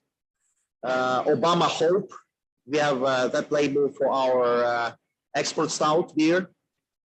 And one more label that relates to the Ukrainian army fighting in the east of the country in the battle for Donetsk airport, where Ukrainian soldiers kept defense of Donetsk airport for almost for many months, for almost 10 months, virtually without sensible supplies. So for what is that? We have a few questions here in the chat, and it's you. Well,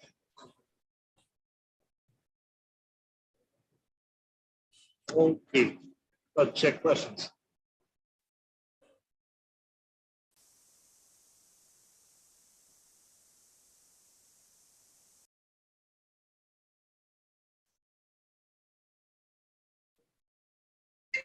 No questions. Okay, we have transfer from boiling tube to whirlpool now. I guess, yeah. Dima just added whirlpool hops and black pepper. Like to choose spices. It's really nice black pepper. Yeah. Yeah. Yeah, we changed this pepper 3 times, I guess, until we, since we find this one, we didn't change it because they can have pretty stable quality and really nice aroma. Yeah, we're transferring the wort whirlpool. By the way, how can we see how many people are there? As Taras will tell me this is the end.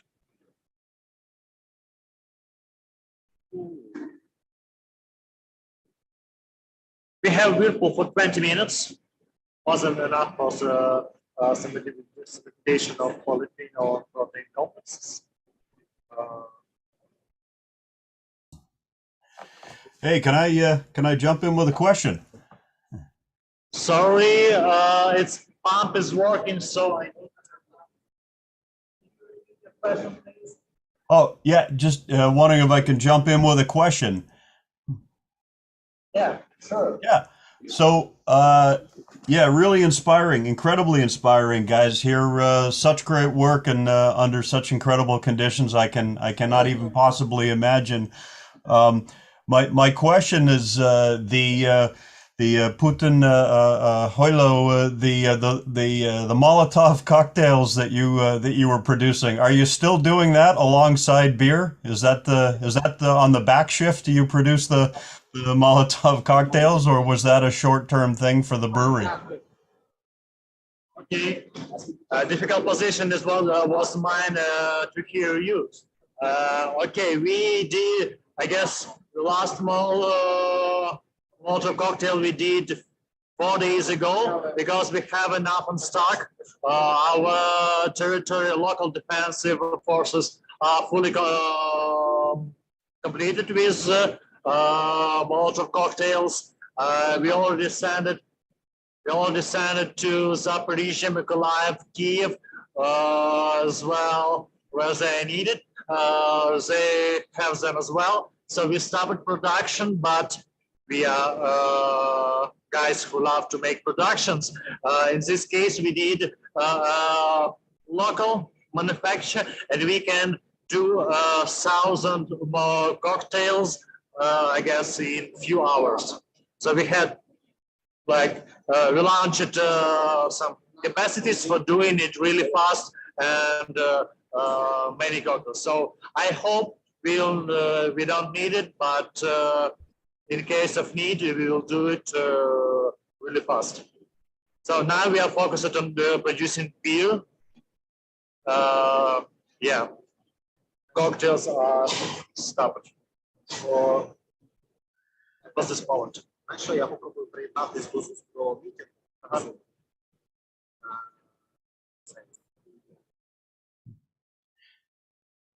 І покажу їм пивоварню. Okay, Yuri is gonna show you a brewery, if it's possible.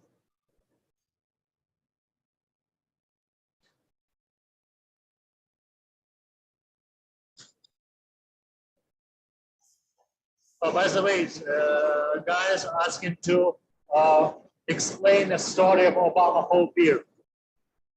Okay. If we can see.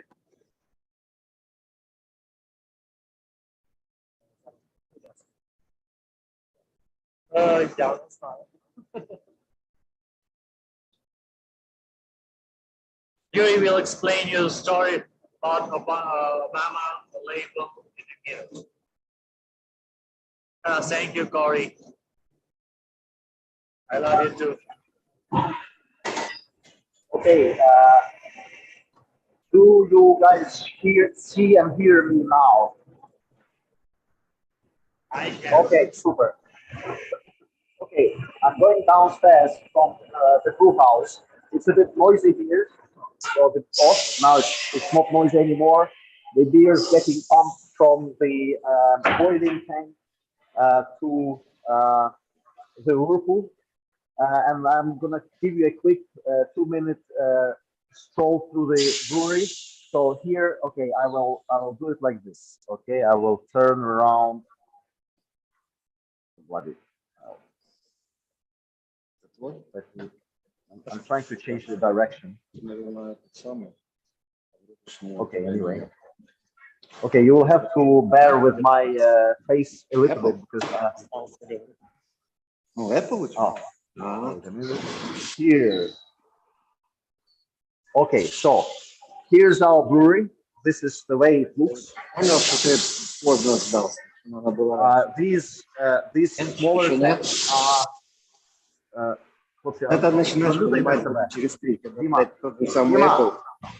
Замютайте себе, щоб вас не було чути, бо ви замютайте себе, бо щоб вас не було чути, бо ви все чути разом. Добре? Okay, so here we have the smaller tanks, which are nominally 2.7 thousand liters, but ready batch is a little less because we love to give a lot of space for the foam. Here is the separator or the centrifuge that we purchased, but we cannot switch it on because the Italian engineers are a little reluctant to come here and do the switching, and it's very well understood. Here is our kegging area. We have a very good keg, well, for our size. We have a good keg machine, German keg machine, and here is the area where most fermenters are. Here is Orest, one of our brewers. And these, we have here a couple smaller tanks. And then we have, these are 3 batches of our boiling, of our hot process go into one of these big 6,000 liter tanks. Here we also have some kind of hop rocket, which is used to work with hop flowers. And this is a glycol installation. And I also show you a little bit of another area. So I'm going back to the brew house, passing the guys and going on upstairs to show you another area for fermentation. I hope the picture is stable enough. All right, so here is, this is 4,000 liter tanks. It's already dark outside. We switch off most of the light because the air alarm is still on. So we still have to take care of ourselves. Okay, this is a nice view of Dima's back and Igor. So, and here you can see that this is the mesh tank. This is the filter tank. This is normally a boiling tank. And this is the whirlpool. And our wort is now in the whirlpool. We'll stay there and then we'll go to the heat exchanger and finally to the tank to ferment.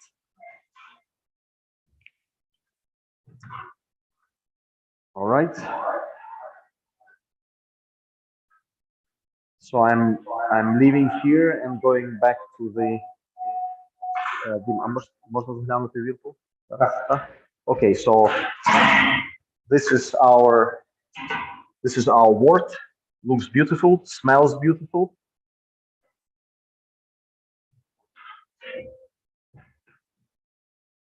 I'm sure it's going to be a good beer. Thank you. And I'm here. This is what this is how our main control stream looks like.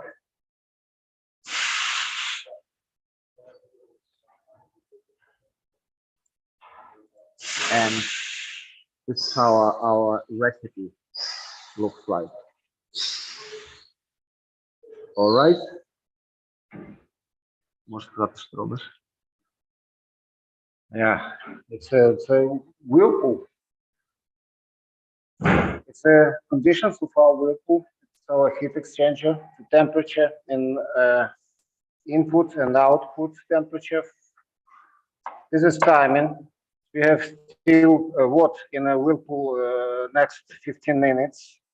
And then we start to translate in a CCT. Okay, so switching off from my phone and going back to the normal screen.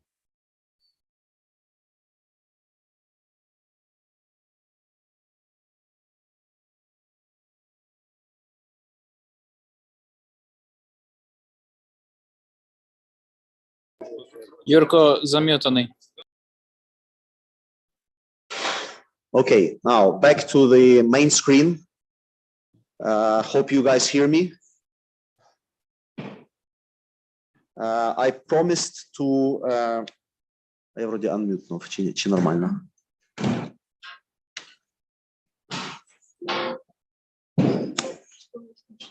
Okay, дякую.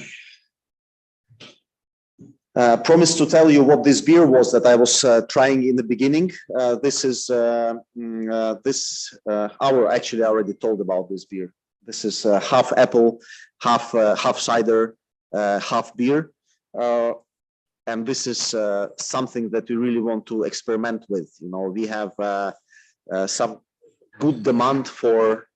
First of all, it's always interesting to try to do something which is halfway something else. You know, it's you know, where does the beer end, where does the cider start, and where does the wine end, and when does the beer start? So if you add part of your mash as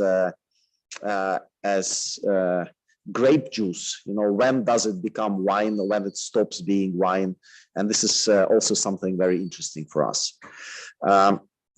Can I ask you, Igor, to tell to whoever wants to listen about our barrel program? Barrel program. Yeah. Yeah, I'll get more beer.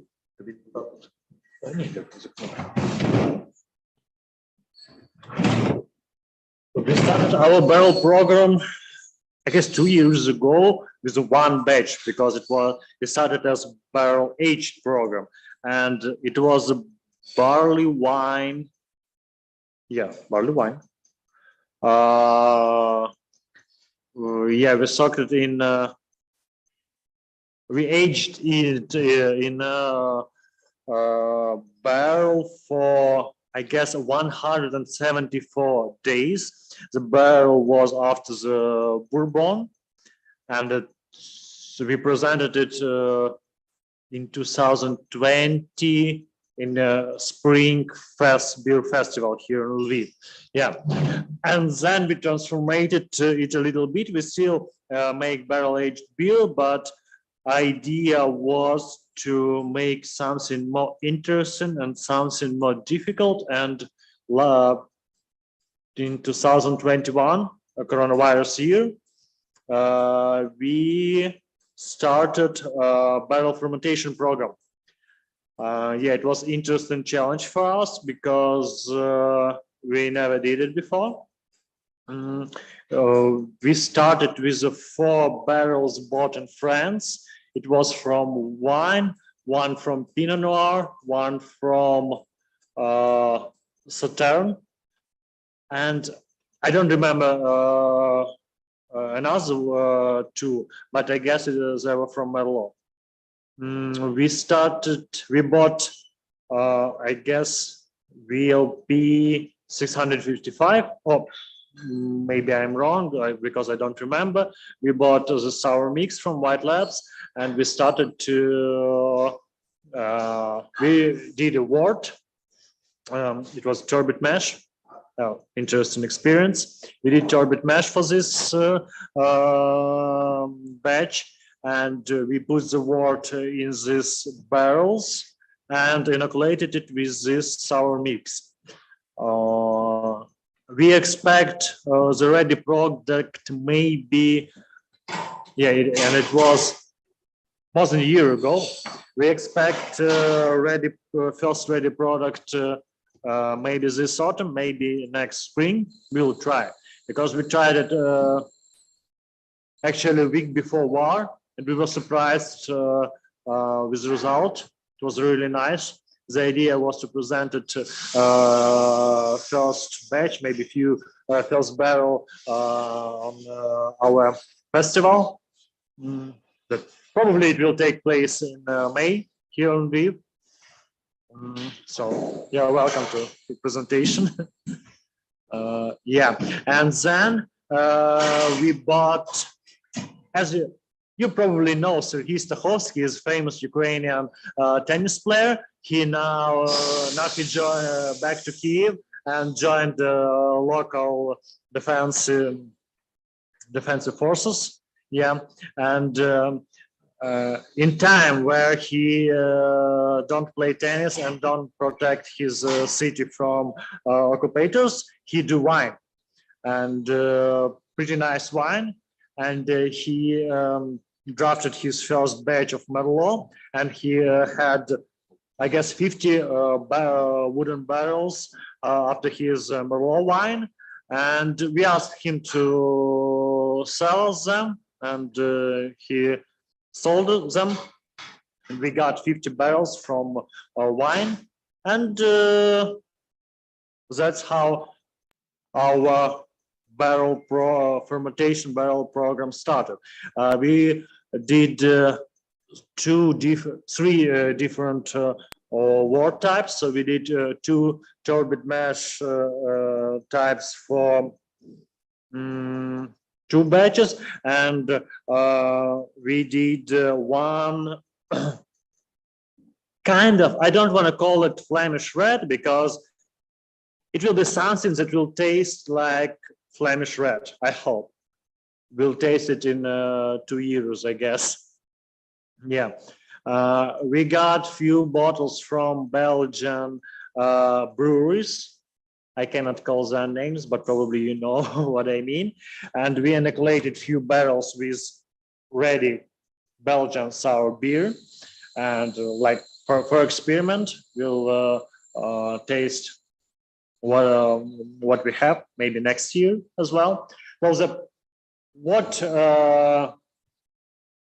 what is the best in this program, that you never know what you will have in the end, because when I brew Zenik, Putin, Huilo, or other beer, so I know that I will take these ingredients, I will do this process, and I will have 99%. I know what I will have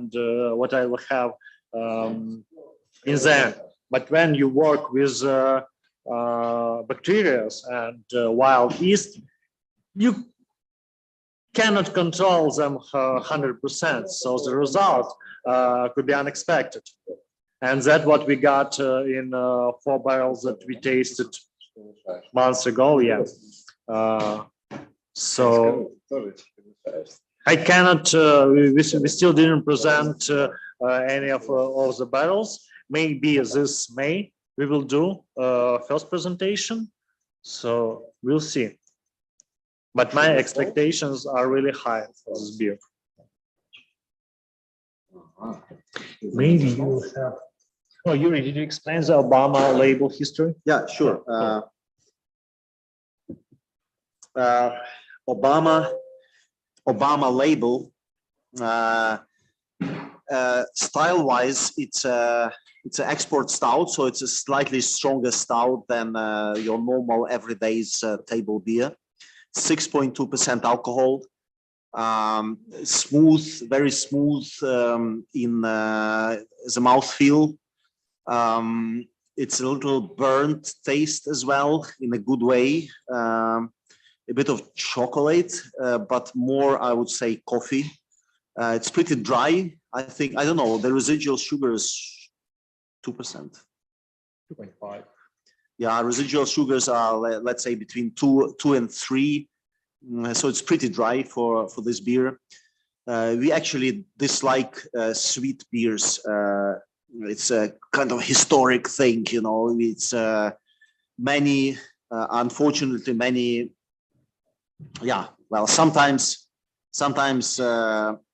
you drink a sweet beer and you think, is this really the intention that this beer had to be this sweet? Maybe there was some kind of trouble with yeast management. You know, maybe there wasn't enough yeast, or maybe the yeast was too weak. Ludmila? Yeah, we are safe. Okay, so guys, we have been through the air alarm, and now it's finished. So now we can officially be here, because we were partly brewing beer without a good cover. So now we are back to, hopefully, to a safer situation. I don't know how it is in Kiev. Some man was joining us, but he was really switching off because he said he heard sounds of explosions. Normally, it's always scary, you know, when you hear explosions over you. But in most cases, these explosions are the air defense system shooting down the missiles flying over your head. So hopefully Semen is safe and Kyiv is safe. This is the city I grew up in, spent a good part of my life there, went to the kindergarten, to school for 10 years, and even 1 year in the university. And then when I was a corporate rat in a tie and a gray suit, this is where I spent most of my corporate career, exactly in Kyiv, working for big multinational companies. And when I hear news about buildings being destroyed in Obolony or Kurenivka, that is something that I hate to hear. And that is something that actually, I think what the Russians did not count on is the resistance, because our fear and our being scared is not just it's not demoralizing Ukrainians. It's really mobilizing Ukrainians. Yes, it's sad. Yes, it's horrible. What we hear, what we see, what we go through. Not here in Lviv, because here we are safe, relatively safe. But people in Chernihiv, in Kharkiv, in Mariupol, they're really going through a big physical trouble. But that is not breaking our back. This is not changing our the power of our resistance. This is actually feeding our power of resistance, and that's going to be like this till we win. Yeah. So sorry, Obama. We wanted to do. It's one of our original beers in a way. So we kicked off Pravda with a limited number of beers, and we chose this foreign stout as our main dark beer. And then we asked Andriy Yermolenko, the guy who created Putin Holographics, we asked him to design several more, and he created an Obama Hope. Hope is like hope a little bit, like hope, play of words. And that beer depicts then President of the US, and the text on the label reads that sometimes the big and powerful people of this world have their chance to stop another Adolf Hitler from appearing. And some of them have a risk of sleeping through this, just missing their chance to stop next Adolf Hitler. And our feeling at that time, and it's now confirmed, was that the powerful people of the world, like Angela Merkel or Obama, at their times, at their terms, they could do a lot more to stop another Adolf Hitler from actually gaining force and doing what he's doing right now. So that's the story of the beer, and that's the story of the label. And what the beer is now. Did we start the transfer? Not yet. 48 seconds left. Okay, 48 seconds. Okay.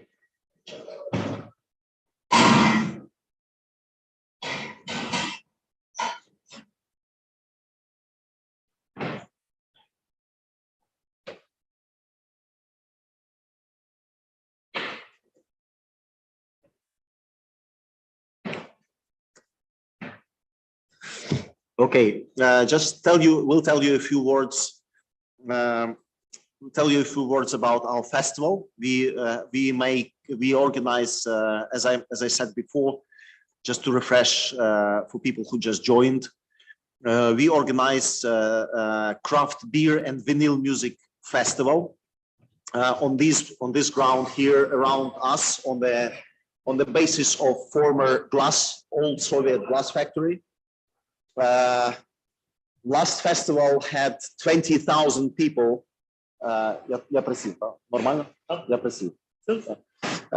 Last festival gathered 20,000 beer lovers from Lviv and from all over Ukraine, and we had 60 plus bigger and smaller craft breweries.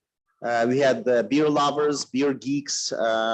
Alex, who is still with us here, I see on Zoom. He's always a guest, and he's always giving us a fabulous presentation of various beers from all over the world, being as knowledgeable as he is.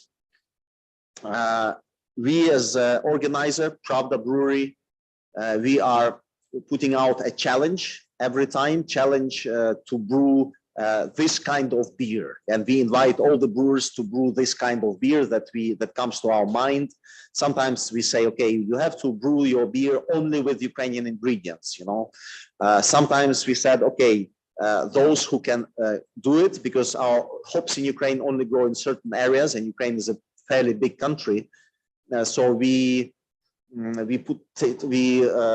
put out a challenge to brew a batch of beer with green hops.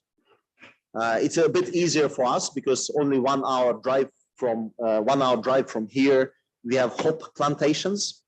So we actually go to the farm a couple of days before, and that's the day when we choose a hop variety. Yeah, we don't really plan long for this, but we go to the farm and we don't just say, oh, we need Magnum or we need this or that hop, but we look at the condition, at the physical botanical condition of hops. And then while we are there, we say, okay, this is the best plant. It looks best. It's freshest. It's ready, but not too oxidized, you know.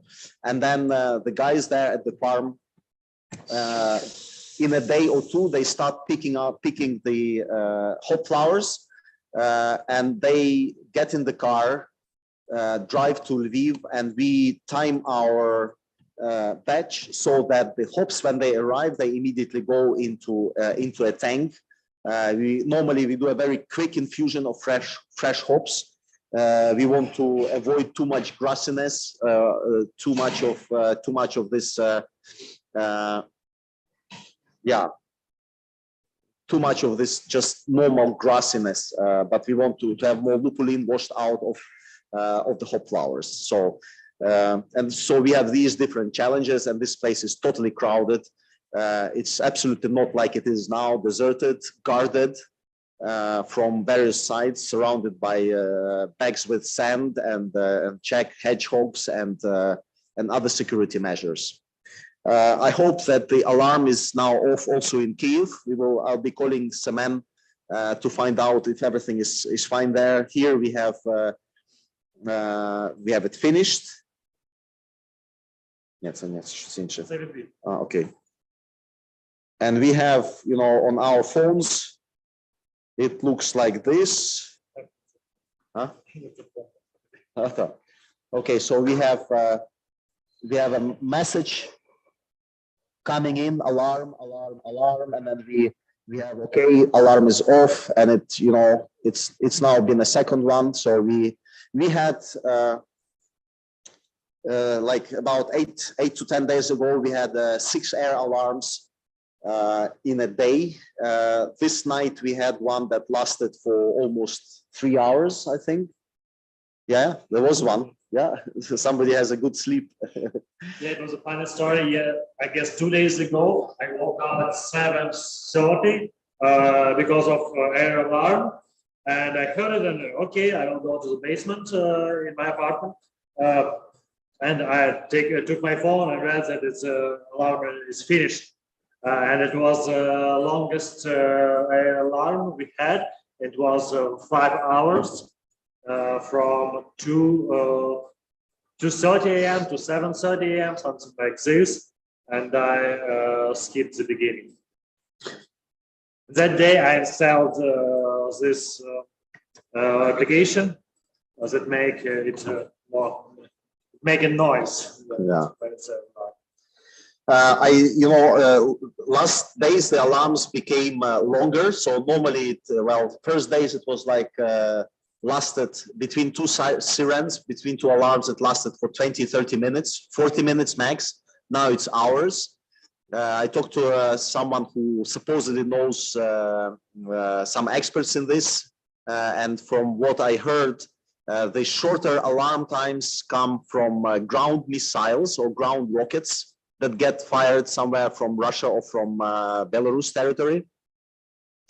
While the longer alarms, they sound when some military airplanes take off from airport somewhere in the depth of Russia. It takes them between 1 and 1.5 hours to reach this part of the country, western part of the country, and normally this takes longer for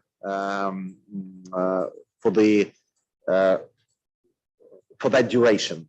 Okay.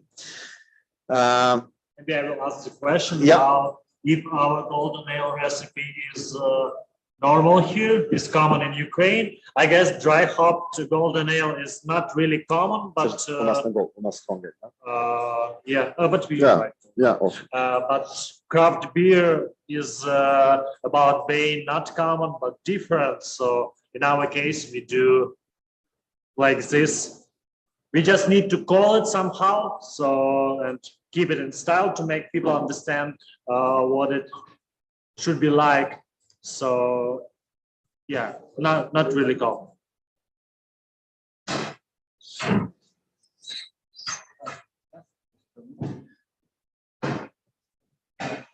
All right. Do you guys have more questions? It might be a good time to ask.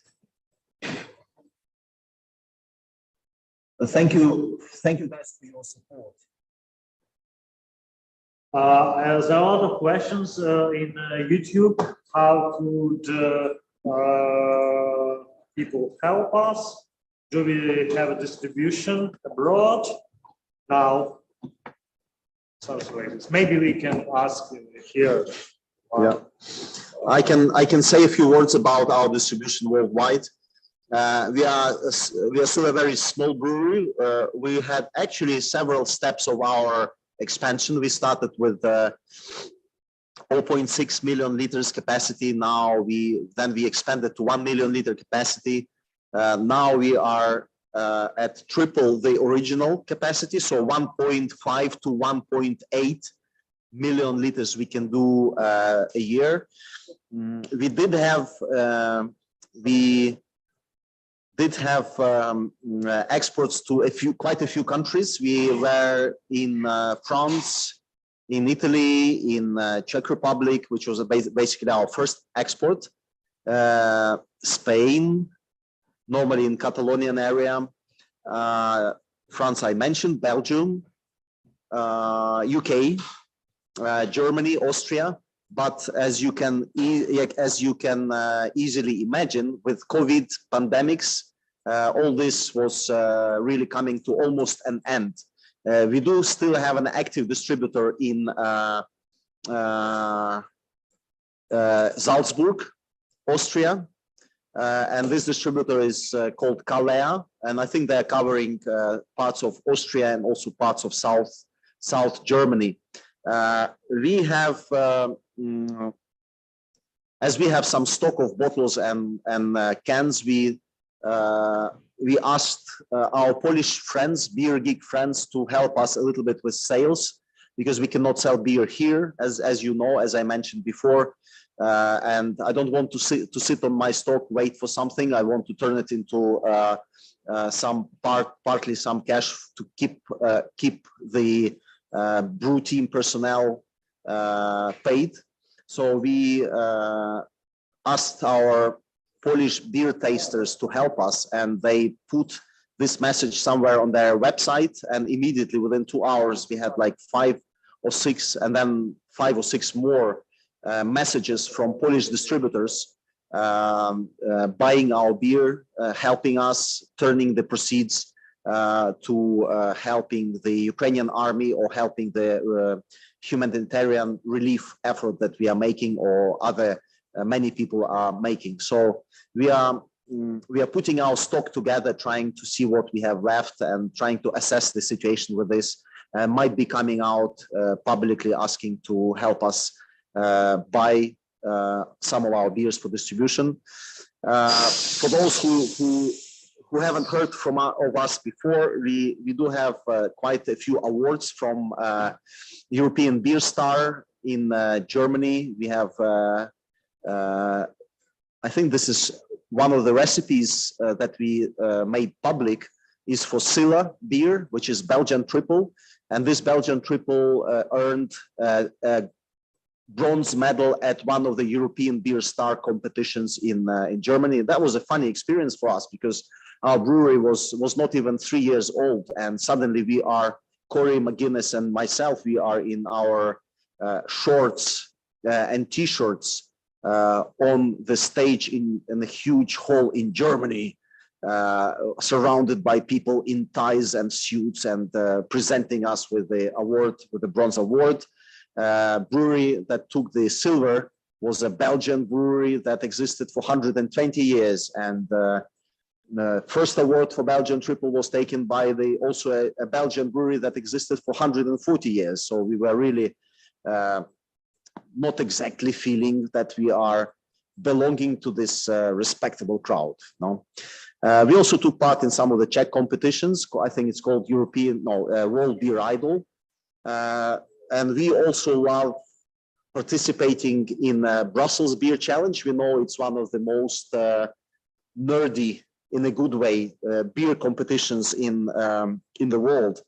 And by the way, our red ice that we talked about today has gotten us gold medal and silver medal at Brussels Beer Challenge. Always happy to brag about this, especially now as we almost don't brew, and especially you know, if I really wanted to send our beer now, if we really wanted to send our beer now to some competitions, that would be quite a challenge, you know. Actually, sending samples from Ukraine is a challenge anyway, you know, even in peaceful times. Funny story goes about this red ice beer. Corey McGuinness, our ex-brewer, had to actually pack a suitcase full of bottles of red ice and fly to Belgium, because our the guy who normally delivers our beer to across Europe and across the border here, he said he couldn't promise us to send it on time. So Corey was flying to Brussels and giving the pack of beer to the Brussels Beer Challenge. And suddenly, in a couple of weeks, we hear, we were not even there, our friends from Brasserie de la Seine collected our award.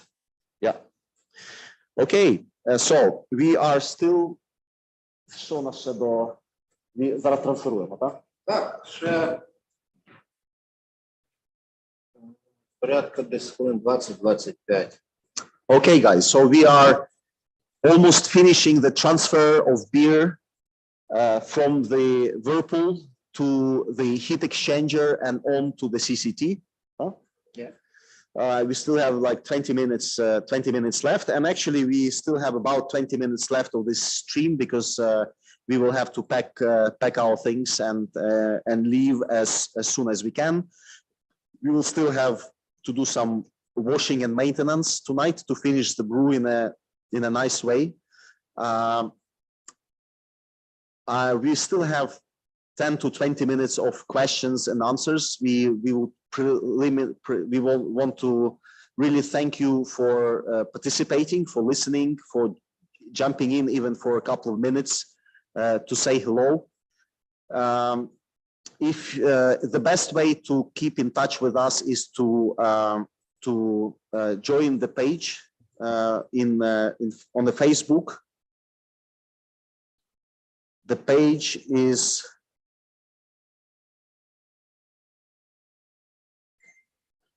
Brew for Ukraine, Pravda Brewery, Victory Beer collaboration. Subscribe to Dmitro Antonov, Igor Chertov with G, Igor Igor Chertov, CHERTOV, and myself, Yuri Zastavny, on the Facebook. I do apologize to those who've written to me. We are still in a situation. Normally, we really like to. We would like to answer quickly and be business oriented and be nice and polite. But these days, we might be very abrupt in communicating, skipping hello or skipping thank you. Just really answering the most in the most quick possible way. For obvious reasons, we don't always have time for the normal process. I hear here is Semen saying he's fine at home, everything is okay. There was a lot of noise. The anti-air systems probably downed some of the rockets or some of the other missiles. So there was a lot of noise in Kyiv. We might hear this in the news a little bit later.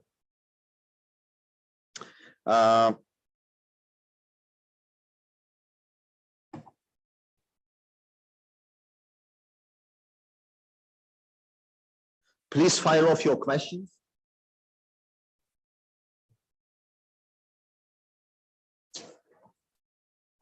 I have a question from I call to everyone from Torchlight Brewing in Nelson, BC, Canada here. Hello, Craig. Asking the question. Oh, well, how about getting, on all things which are on media or on recipe or anything?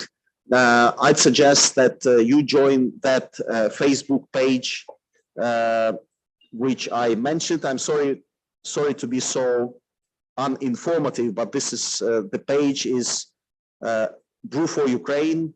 Let me show you. Let me be very unprofessional and just show you the way it looks.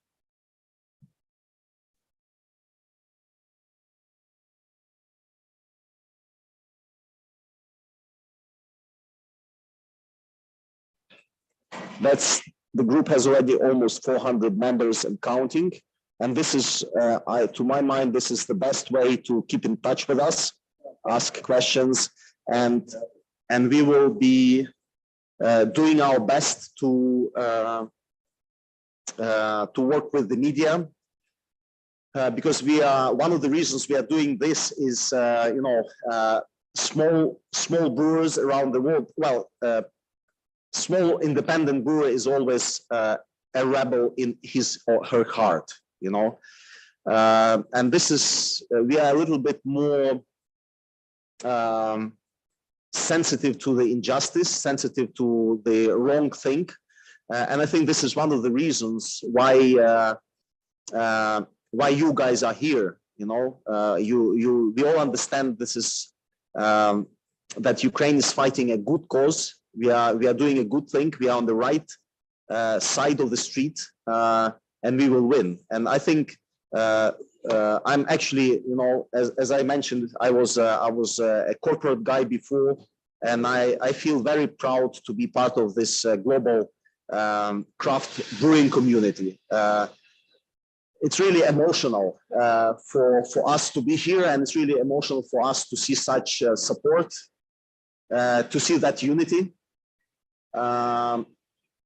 We will do our best to continue this victory series. Reminding you, we had Victory Brew last week on Tuesday. We're having one today. We might have one on next Tuesday. That really depends on whether we can get the materials, the raw materials in, etc. Please watch, join the page that I've shown you, Brewing for Ukraine, Brew for Ukraine, Pravda Brewery, Victory Beer collaboration. What seems to me is that you know, now we are, people here are not planning a lot. As Semen said, you know, it's you just live day by day, and you try to do the good thing on that specific day. But seeing this support, seeing this wonderful geography, hearing these words of support and the donations and people brewing our recipes, I think what we as a brewery, we started as a very collaborative brewery. We want to go brewing, to do brewing somewhere, and we want to go and brew with you guys wherever you are, and we want to welcome you guys here to brew with us. Because you know, there are some countries that are more like a little bit more protective about their brewing heritage, which is also a normal and historical thing. You know, Ukraine is a predominantly a grain country, so beer is also part of our culture. Not probably as strong as in Czech Republic or in Germany, but still is. That said, what I mean by saying this is that we do not have a specific. Yeah, well, I guess I'm viewing. I guess it's a web call. So whenever I join a Zoom call, to join the audio either over the internet or to dial in. And for me, it's usually a button on the bottom. I'm sorry, I did not. I hear someone speaking, and that's very nice. But I don't see who is speaking and what's spoken. Can you repeat, please? All right. Okay. So because we don't have, you know, we have lots of beer in shops. Well, not now because there is a prohibition, but normally we have lots of beer in the shops of various styles, but they are normally copycats of international styles. Of course, Euro Lager being the most widespread beer. But one of our missions here in Ukraine is to show here that international beer styles are rich and diverse. They can be rethought, they can be redesigned, they can be played with in a good way, like just the way you guys are tweaking our recipes, and this is a good thing. So we will once we win this war, once we win this war, we will welcome you guys who have been with us in these difficult times, difficult days, difficult weeks, to come and brew here with us. This is, to me, this is the beginning of international friendship, and this is also the beginning of something that will turn into, from virtual friendship into like real offline brews together, be it here in our brewery or be it in Australia, Israel, UK, Canada, and elsewhere. It might even be a victory tour because we love traveling and brewing when traveling. Actually, when the war started, a small team from Pravda Brewery was almost heading to Brussels to brew our collaboration with Brasserie de la Seine, Brussels Brewery, to brew beer with Ukrainian hops, multi-grain, beautiful multi-grain beer called Kolos or Schive Kolos in Flemish. But that didn't come through. But we will return to this, and we will brew this beer of victory soon enough. We will be closing soon. We will hang on here for 5 minutes to just check if there are any more questions in Instagram, YouTube, and Zoom. And this is a good time for final questions and answers. We are finalizing the transfer, takes another 10 minutes. Takes another 10 minutes. The team here is Igor Chertov, our head brewer, and Dima Antonov, our brewer for today, and myself, Yuri Zastavny. We are actually, formally speaking, we are very unprofessional, well, except Igor, of course, because Igor is the only one who's gone to a formal brewing education in Berlin. Dima is a is a man of many professions in the past. One of his professions was marathon running and triathlon. He still participates in triathlon competitions and swimming competitions. By the way, Dima covered 10 kilometers swim within the competition called Ocean Man. And this was in Alanya in the south coast of Turkey. And Dima swam 10 kilometers in a wonderful and amazing time of 2 hours. 3 hours. 3 hours? Yeah. Exactly 3 hours. In exactly 3 hours, which is amazing when you when you swim in open water with all the waves and everything. Yeah. Igor was, by the way, Igor was a football coach. Referee. Referee. And I'm sure he would still be able to referee a match if asked to. And I was selling, in my former life, I was selling crop protection and seeds, so coming from agribusiness, where Ukraine is strong in. And before I was educated as an economist and entrepreneur. Let us check if there are any questions. I remember the question about the temperature in Whirlpool. We can see it, but it's we measured it a few times and not less than 90 degrees at the end of Whirlpool. So we are really okay. It's bad for forming DMS again, but in 20 minutes it's okay. It's in a normal range.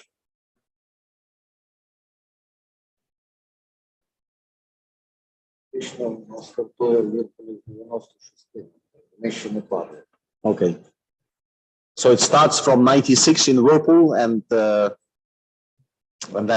And if you open the cap, a lot of times maybe it goes down, but not critical.